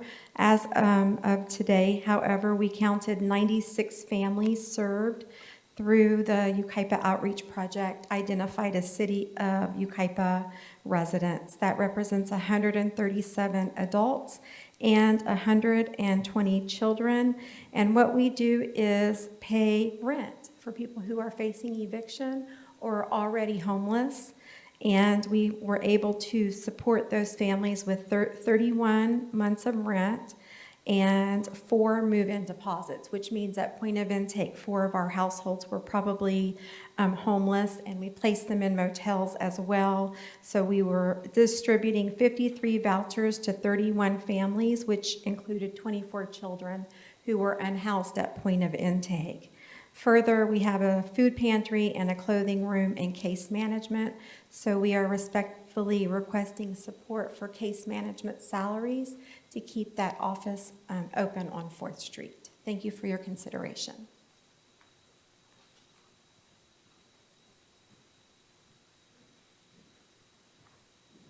Good evening. As a point of clarification, we don't see the 3 minutes running, so are we loose?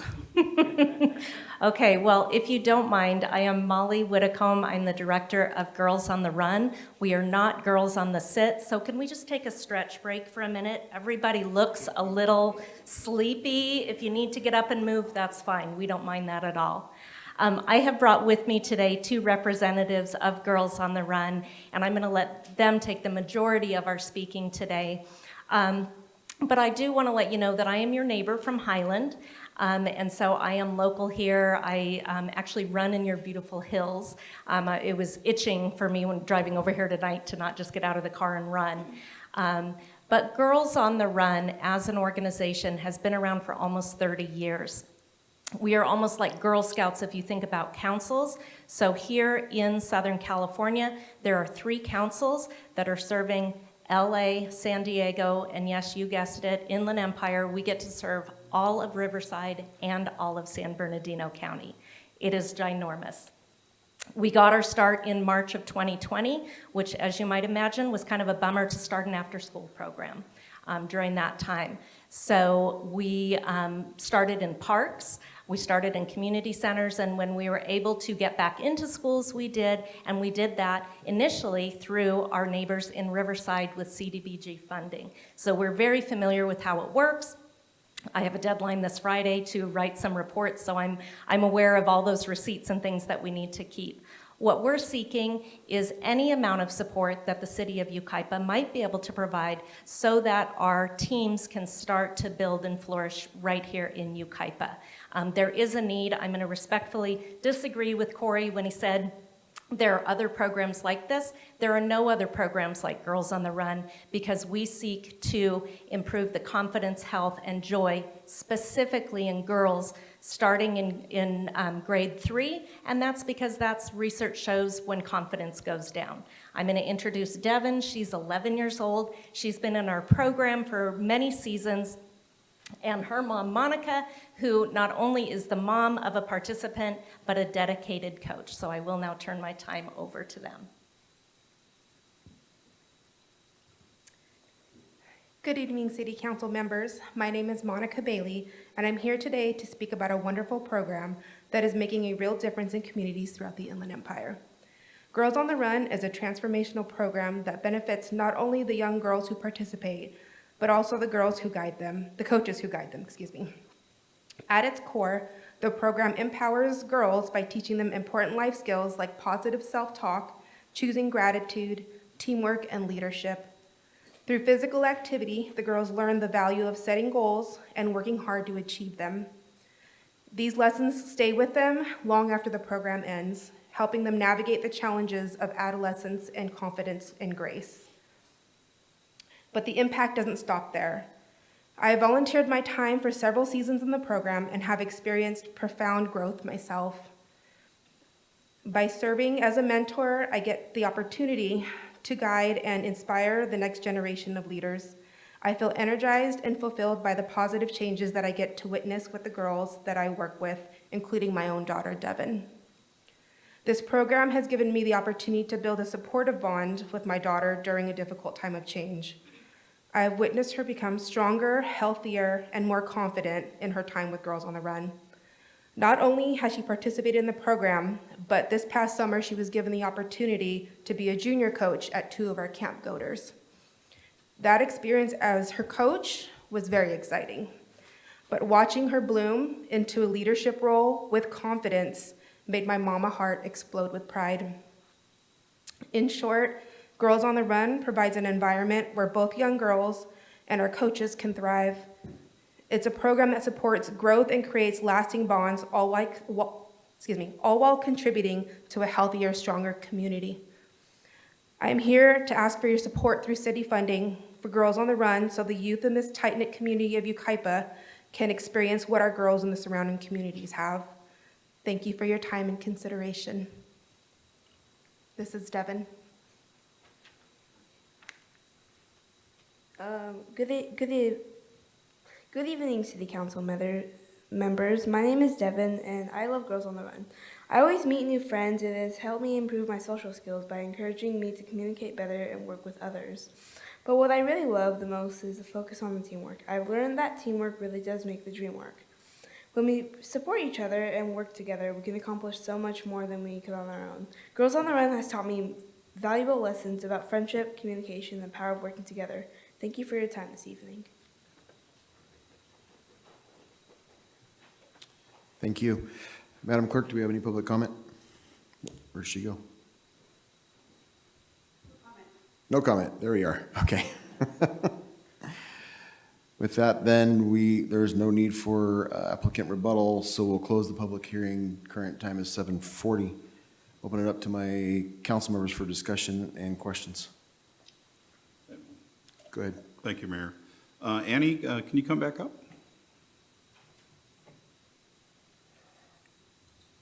Good evening, how are you? Good, how are you? Thank you for coming tonight. I think you have a valuable program, but you sold yourself a little short, did a little research, or at least it was given to me. You also provided 50 nights of motel vouchers this year. 25 households received transportation support, and more than 300 food bags have been distributed to Yucaipa offices. So I think you guys do a valuable job, and you're embedded there with the police department. I'm sure you're working with the DA's office advocates also. You know, that I think the fact that you can help when help is needed for that specialized situation that you're doing is extremely valuable. So thank you for what you do. Thank you. Crime It's not an victims- easy job, and it's not a job for everyone. Yeah, and it's specialized at best, and it takes a good heart to help folks that are victims of sexual assault. So thank you for what you're doing. Thank you. Councilmember Miller, just as a point of clarification, The food vouchers, the motel vouchers were actually provided by FSA. They're both great programs here in the city, but those stats were for FSA, the case management service. FSA, good job. You did a great job. But Annie, also being embedded over at the police department, I think is a good thing, and working with them. But FSA, I would tell you thank you. I read off the wrong paragraph, but you're doing a great job also. It was the questions I had for both your groups that serve the city. I just think that's good stuff. It's kind of unreported. People don't know what they don't know about what you do. So thank you for that service. I think it's well deserved.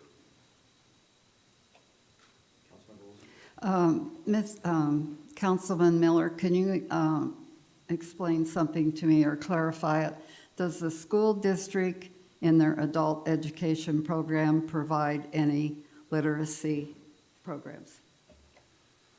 Well, in my former role, if I can remember, yes, school district provides literacy programs also, but my feeling, anything you can provide to help people with literacy, I mean, it's the key to everything. If you can learn to read, you can have a better life.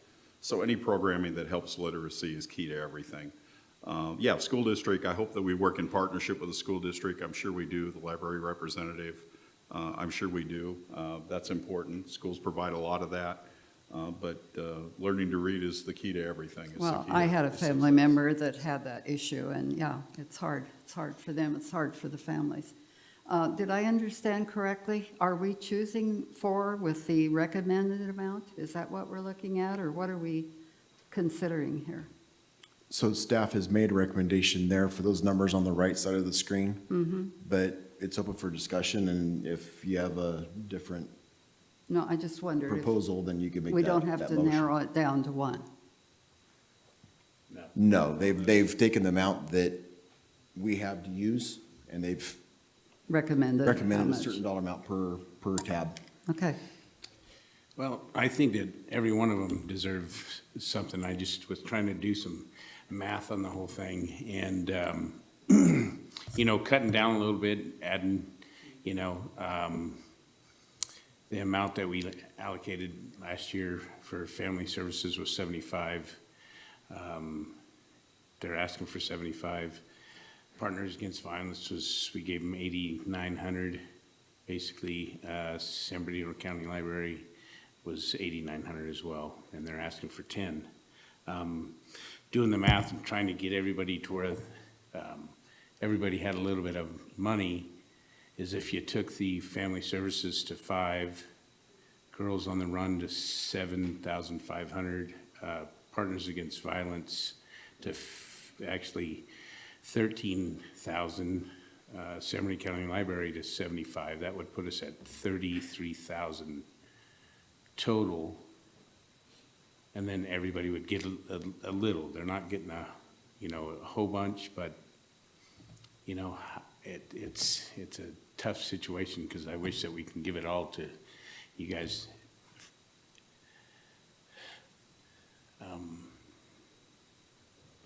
That's my. I was kind of considering like maybe dividing it just 4 ways equally, too, similar to what Chris is saying. So is that a motion? He's typing in the numbers based on the total that we have available, and it might be a little bit different than what you said, just because I think you came at 33, and our total amount that we can go to is 32.9. Yeah. So is that an official motion? So, yes, I make a motion. Do I have a second?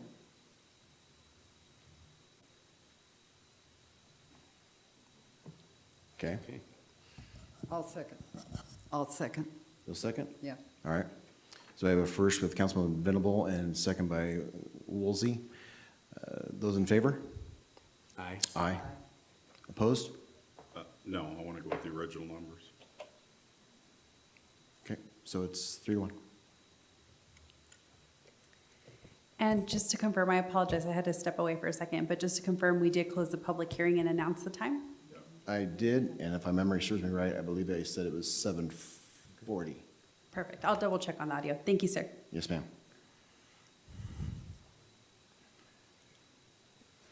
Okay. That moves us down to council member reports. I'll start, and then I want to turn something over to the city manager, and then we'll go back to us. But the fires that Southland's been experiencing and the power outages we've been experiencing, sat on a phone call. I had several phone calls that I returned the other night and related to our power outage. Sat on a Zoom call or phone call, whichever you want to call it, with Edison and there was a lot of people on that phone call. A lot of communities are upset with how the Edison has handled the power shutoffs and lack of communication. And I have to say that nobody was holding back on their feelings or input on what they should or shouldn't be doing. Know that there's a lot of people that are upset with that. I hear the public comments about the things related to the stop signs and the stoplights and the power being out and some safety concerns. So I had a conversation with the city manager earlier about that, and I think he and maybe Captain Walker were going to address a couple of things. So I'll turn it over to you, city manager, and then we'll come back up here for the rest of the council. Okay, thank you, Mr. Mayor. Yeah, I was planning on addressing this during the announcement portion, but let's tackle it now. Clearly, we've been through a very frustrating past week. For those who don't know, Southern California Edison has announced that we may see shutoffs again at some point this week between today and the last I heard was 12 noon on Wednesday. Although I wouldn't take that to the bank because over the past couple of weeks, the little information we have been able to get out of Southern California Edison has not been accurate for the most part. The communication has been horrendous, and as the mayor mentioned, last night, Sunday at 5:00 p.m., Edison held a phone call. The invite list included city council members from throughout their service area in Southern California and city managers. And it was interesting. The CEO of Southern California Edison spoke, and then they opened it up to questions, which I was surprised they did because, man, people did not hold back. I guess if nothing else, it's nice to know that we're not alone.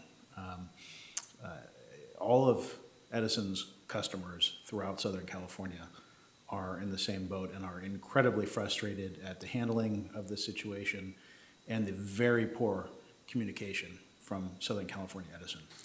Our public safety manager, Trevor Benson, when this thing started last week, spent hours trying to get a hold of our rep from Southern California Edison.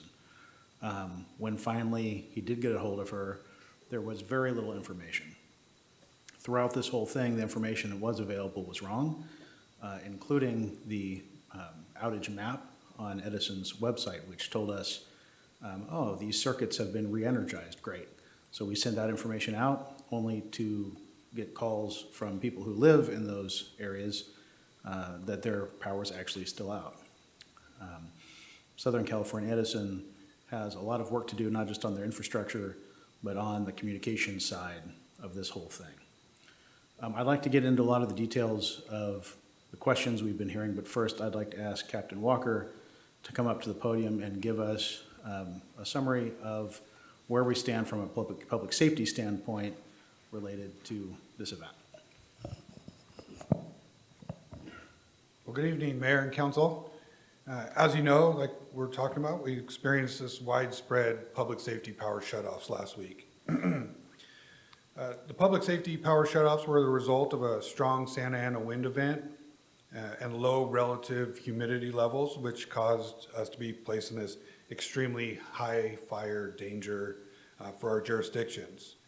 I just want to reiterate the decision to initiate these power shutoffs were not made by the Sheriff's Department or the Fire Department or the city, and nor were we consulted on them.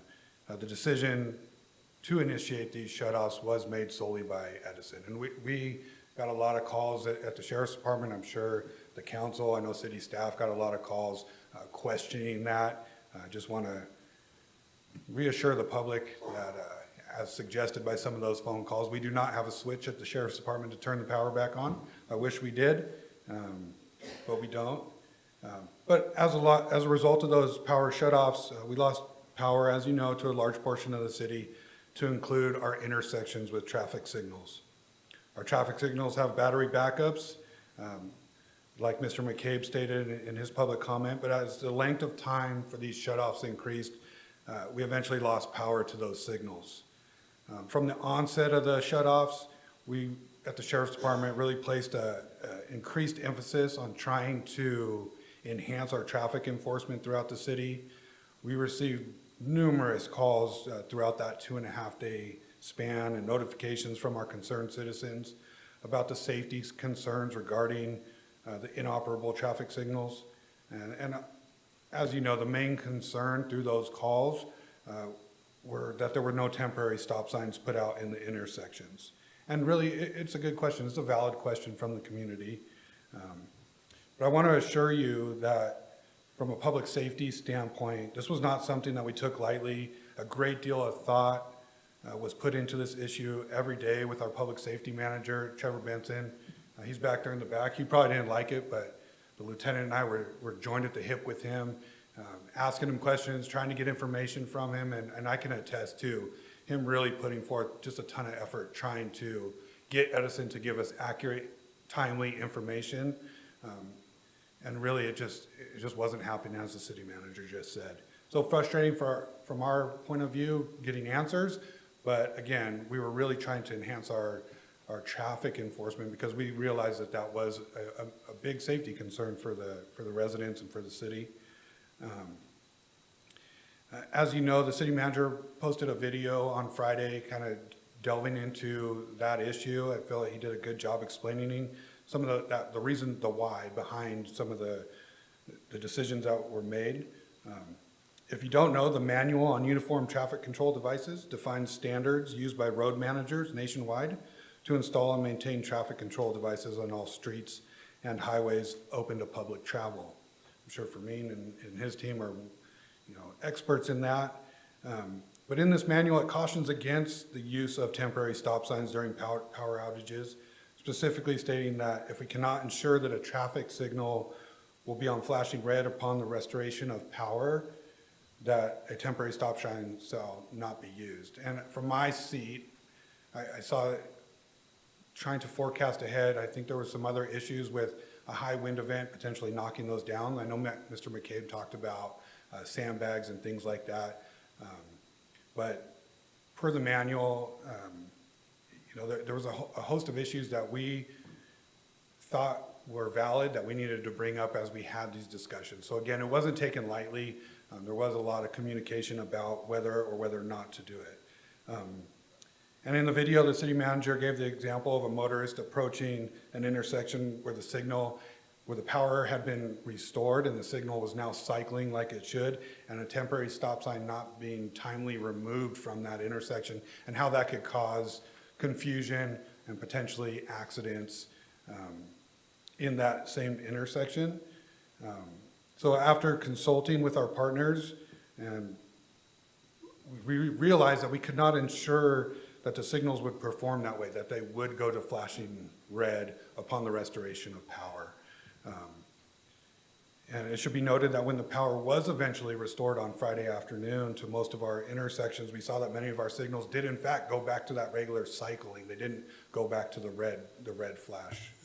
So kind of validated what we were thinking, and that we could not ensure that they would go back to that flashing red. And then additionally into that thought process, over the past several years, there's been times in the city where we have lost power to intersections as a result of traffic accidents or things of that nature, where we did lose power to a particular intersection, and we didn't, in those circumstances, put out those temporary signs. So having that established practice of not using the temporary signs also went into the decision. I can let the city attorney speak to the legal concerns from the city side that could arise from the use of the signs, but I'll say that we did consult with Mr. Graham and his office, the city attorney's office, as well as we were making those decisions. So again, just want to reassure the residents that we were trying to take input from everybody as we made these decisions that affect the city. And over the course of the 3-day event, we had 5 traffic accidents in the area of these inoperable traffic lights. 3 of those accidents were non-injury, so no injuries reported, and the other 2 had only minor injury or complaints of pain. So Thankfully, no major accidents as a result of them. During that time, we issued 35 citations over that 2.5-day period, specifically targeting people who were not treating the intersection as a four-way stop like they should, like the vehicle code requires. Almost everyone during this event that we contacted or spoke to acknowledged that they knew that the law required them to stop at an intersection with inoperable lights and treat it like as a four-way stop. There was a lot of, I would call it discussion online, going back and forth about how those are supposed to be handled. But really, in real time, as we were contacting the public, there seemed to be a good understanding of what the law requires and how those are supposed to be treated. I also want to note that that behavior of running through those intersections, those violators who did just blow through an intersection, that wasn't just limited during this event to our intersections with inoperable lights. We also saw it at our four-way stop signs that were our four-way intersections controlled by stop signs. I kind of said jokingly earlier in a previous meeting that, you know, the wind started blowing and a lot of people kind of lost their mind a little bit. And it's true. There was a lot of things I think that were out of character. But I will say from a driving perspective over this event, this wasn't Yucaipa's finest hour from our motorists. There was a lot of people taking luxuries and risks that they shouldn't have. So really that's on us to really be out there and enforcing that. I do want to remind everyone that with the potential for another round of public power shutoffs this week, that the law does require you to treat an intersection with inoperable lights like you would an intersection controlled by stop signs. So please take your time, leave a little bit early if you need to. Be careful when driving during these difficult times. We understand the frustration and the anger of having to deal with these inconveniences to our lives, but we want everyone to make it to their destination safely. That's our ultimate goal.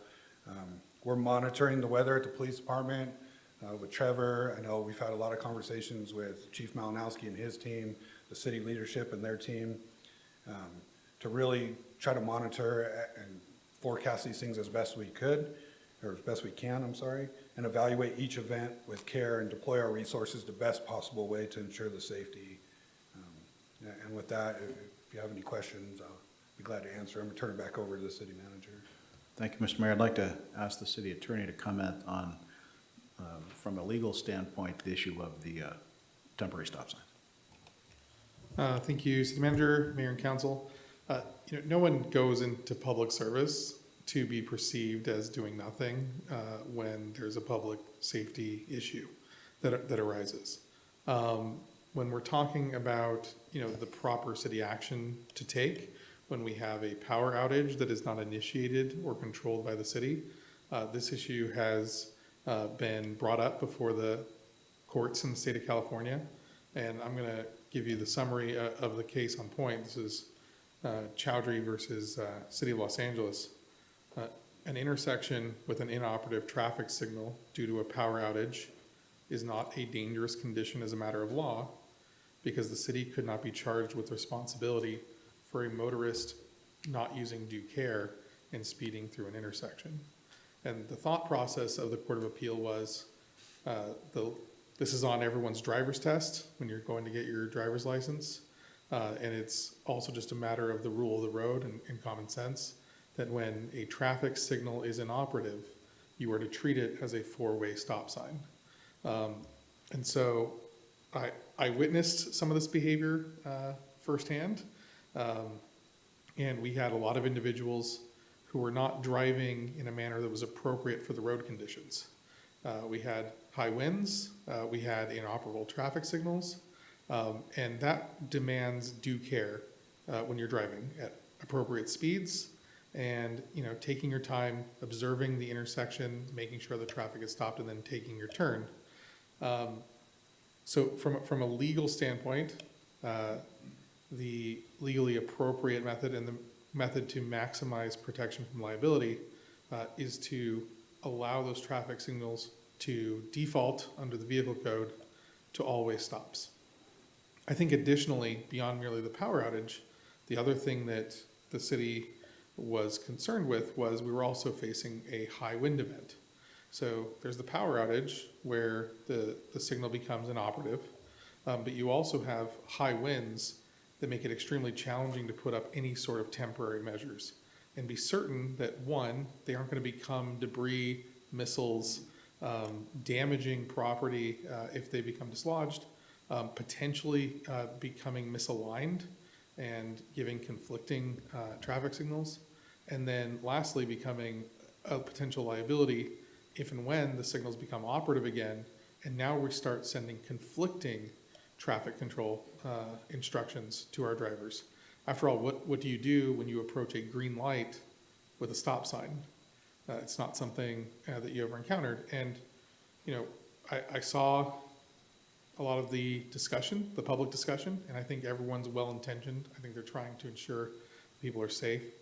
However, I think that there were also some perhaps unrealistic expectations about the ability of local government to immediately remove large-scale temporary traffic control devices immediately upon restoration of power, assuming, of course, we're even notified when that power has been on. So the last thing that I would say is that, you know, when you are confronted with a emergency situation, you go to your training, you go to your existing policies, you follow those.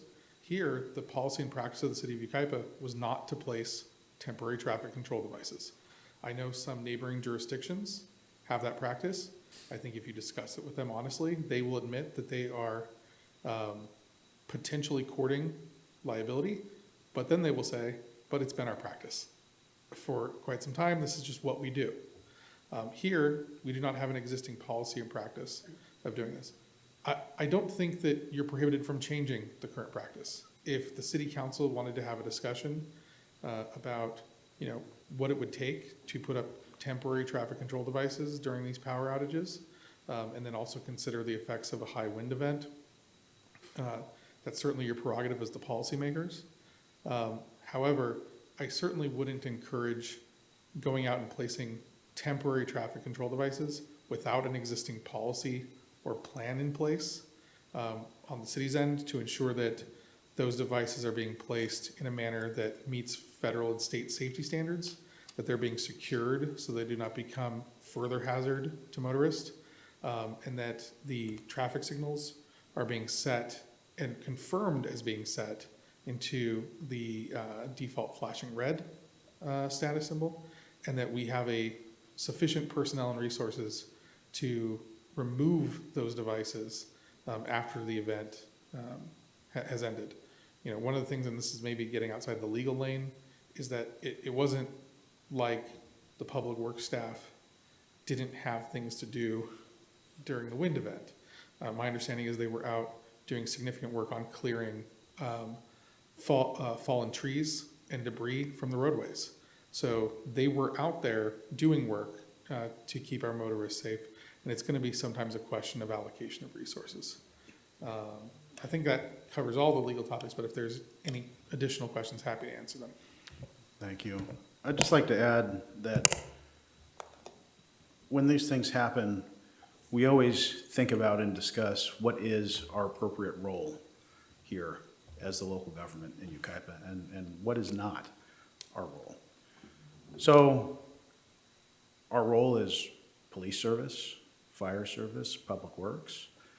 We had extra deputies on duty. We had extra fire personnel on duty. Our public works staff were working round the clock to make sure that tree limbs, et cetera, were cleared from the roadways to keep them as safe as possible. Some of the comments we received, I think, contained unrealistic expectations. We are not FEMA. We are not the Red Cross. It is not the city's responsibility to house and feed people. Now, there are lots of resources out there, and we can help share the links or share how people can access those resources. Some of the comments that I saw had to do with Declaration of local emergency. The city of Grand Terrace declared a local emergency. Why isn't the city of Yucaipa declaring a local emergency? Because if the city did that, well then our restaurants could get money to replace the food that went bad, and maybe our seniors could find a place to stay warm. Well, that's just not the case. A declaration of local emergency would not have done a thing to help our businesses or our residents. That would require the state to declare a state of emergency and to make that funding available. So a local emergency would allow the city to recuperate potentially funds that we had to expend in relation to an emergency. But the city didn't reach a point where we had to expend significant funds that would have warranted a local emergency. So I want to commend the Sheriff's Department, our Fire Department, Public Works Department for jumping into action and being responsive to our residents. We will continue to evaluate as we move forward. I think we can expect that we're going to see these type of events more frequently, unfortunately. So we are taking additional actions. We have applied, as an example, for a grant, I believe, from California Highway Patrol for reflective tape that goes around traffic signal lights to make them more visible at night. We expect to be approved for that grant. If so, all of that should be able to be installed within 45 days. That should help with visibility. We're talking internally about some things we can do just to be helpful. If we do have city facilities that maintain power, so for example, in this last event, most city facilities lost power, but we did have power at the senior center and at the YPAC. We could open a facility for people to come and charge devices and maybe get a cup of coffee or something. So there are some small things like that we can do to be helpful moving forward. Also, in terms of warming centers, Southern California Edison is required to provide places where people can go. However, those places are not always in every city. They provided not a warming center, but kind of an information center where people could go and charge their devices and get snacks and get information. That was at the library in Mentone. We have an active team here that works on local emergencies, volunteers in the community, the CERT team, and we also have the Ministerial Association, which is a number of the pastors and churches in the community that Ministerial Association works closely with the CERT team.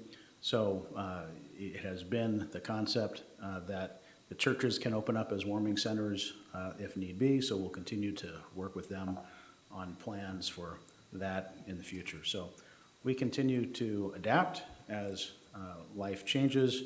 We all knew public safety power shutoffs were a reality.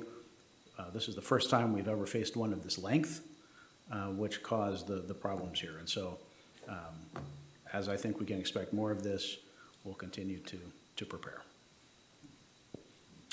Thank you very much, City Manager, Attorney, Captain, and Fire Department. Thank you for all that you've done. On my call to Edison, listening to them on their phone call the other night, there was a couple people that asked questions about the length of the shutoff and why when they walk up their front door, they're not seeing evidence of any wind, any damage. Why do they not have power, but maybe the neighbor across the street does? And so through this conversation, what was explained is that some of these circuits are very long, their run is very long. And while you might be at one end of that and you're not experiencing a weather event, someone at the other end of that might be. And that's why you don't have power, you're on that same circuit and they're taking precautions. So to piggyback off of that a little bit, we had one area of ours in the city that took a little bit for it to come back up and then just outside of our city. And without getting all the details, apparently there was a couple different compromised situations of the service lines. Had they charged the lines or not shut off the lines without doing an inspection, there could have been some issues here in our own community. So while it is uncomfortable and inconvenient, it served its purpose this past weekend and kept it to an inconvenience without becoming a much bigger, larger emergency. And there were some other comments made that, if you've got utilities underground, why is yours being shut off? Well, it could be a hybrid of a type circuit where you've got some of the power lines are on poles, and at the other end of that circuit, some are underground. And so because of that, they've had to shut it off. If they're all underground, maybe they could reevaluate that process. I don't know, but those were some of the comments that I heard. So anyway, I got the order out of order here a little bit on the agenda. That was supposed to be all under announcements. I apologize. So bringing it back to council, do any of you have any business to discuss or report? Committee-wise, is that what we're looking at? I'm sorry? About a committee report that we Any kind of business that Okay, you I'll have that make you want to this report? really brief. I did attend my first SBC TA meeting on Wednesday, and there was a presentation from SCAQMD, which I assume is air quality. And they were wanting new rules to reduce pollution from furnaces and water heaters. They want to go electric. So there was a presentation on the new rules. The Fontana mayor was very vocal immediately, and she commented, "This is just more rules that will increase cost of homes, unaffordable mandates." And then 4 speakers got up that were in support of it. And one speaker from Apple Valley said, "We don't need more housing mandates. The state's grid system can't support. We don't have the power to operate the state." And so the board did vote to oppose the new rules. And I thought, how fitting with what we've just been through. So that's my report. Thank you, Mayor. And thank you, Captain Walker and City Manager and City Attorney for the briefing. And, when you have these events and they're the high-risk, low-frequency event, as Gordon Graham teaches us, we're in the new world of risk management. I had a few calls about why don't you put the Public Works put the signs out, and of course that was many years ago that we used to do that. But it's a different world now. I'm glad we're looking at putting at least the tape around the signals where you can see them that'll reflect.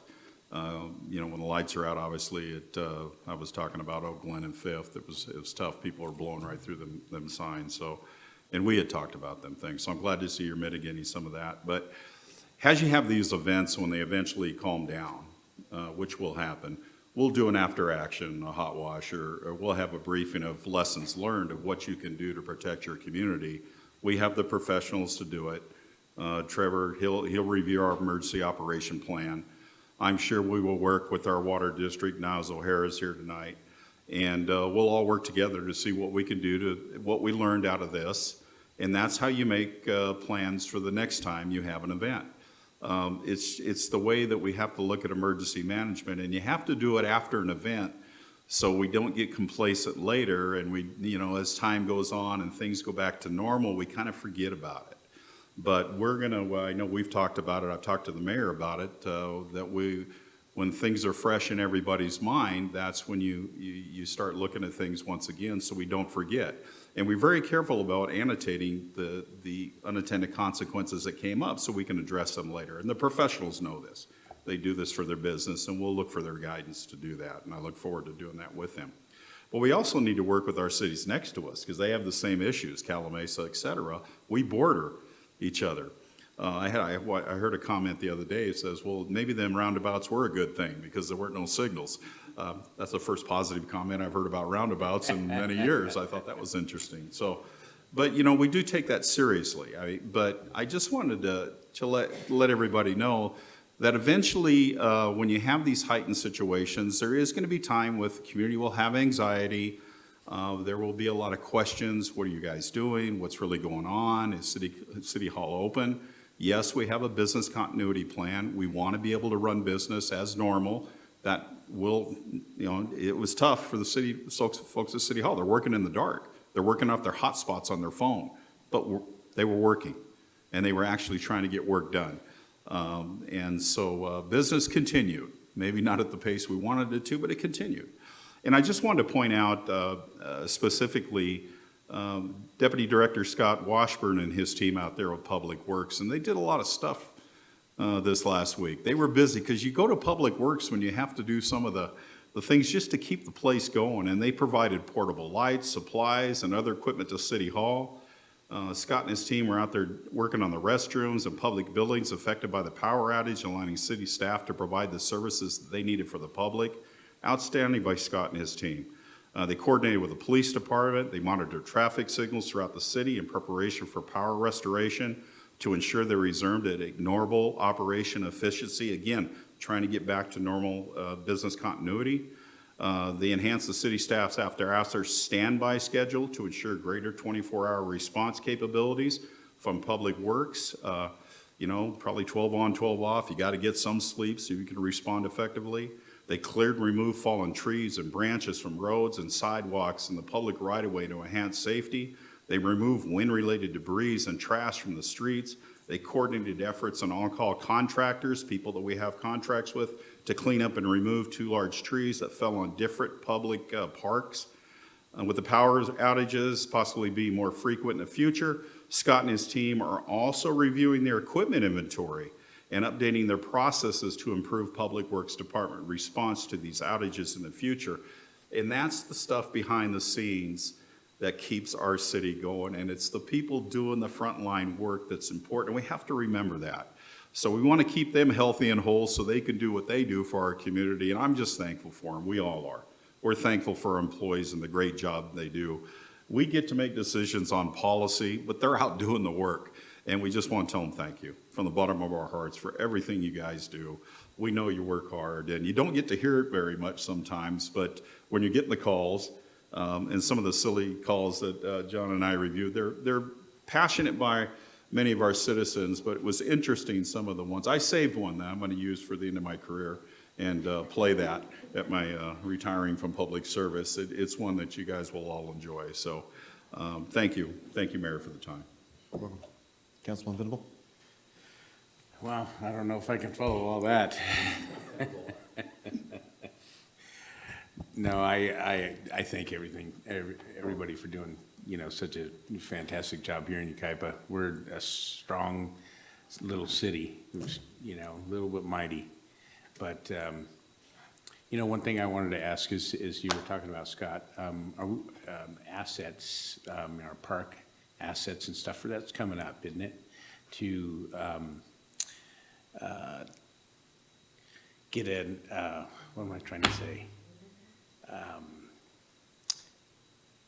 I was talking to Denise Allen, and she asked me to inventory asset on our parks. And I believe that's coming up. You guys have that coming up to in an agenda eventually? It's something that was brought to the city's attention from the Parks and Rec Commission. The question we were asked was whether we had a complete list of all of our assets and inventory from all our city parks. And although we do have an inventory of some of the major equipment, some of the things that require some more heavy maintenance, we don't have a complete list, which is there are some companies that offer a service that will come in and inventory all of your park and recreational assets. And then that becomes the basis of putting together like a more comprehensive maintenance plan. That is something that was brought up, as I mentioned, through the Parks and Rec Commission by Commissioner Allen at the time. And it's something that Scott Washburn and I have been looking at. We are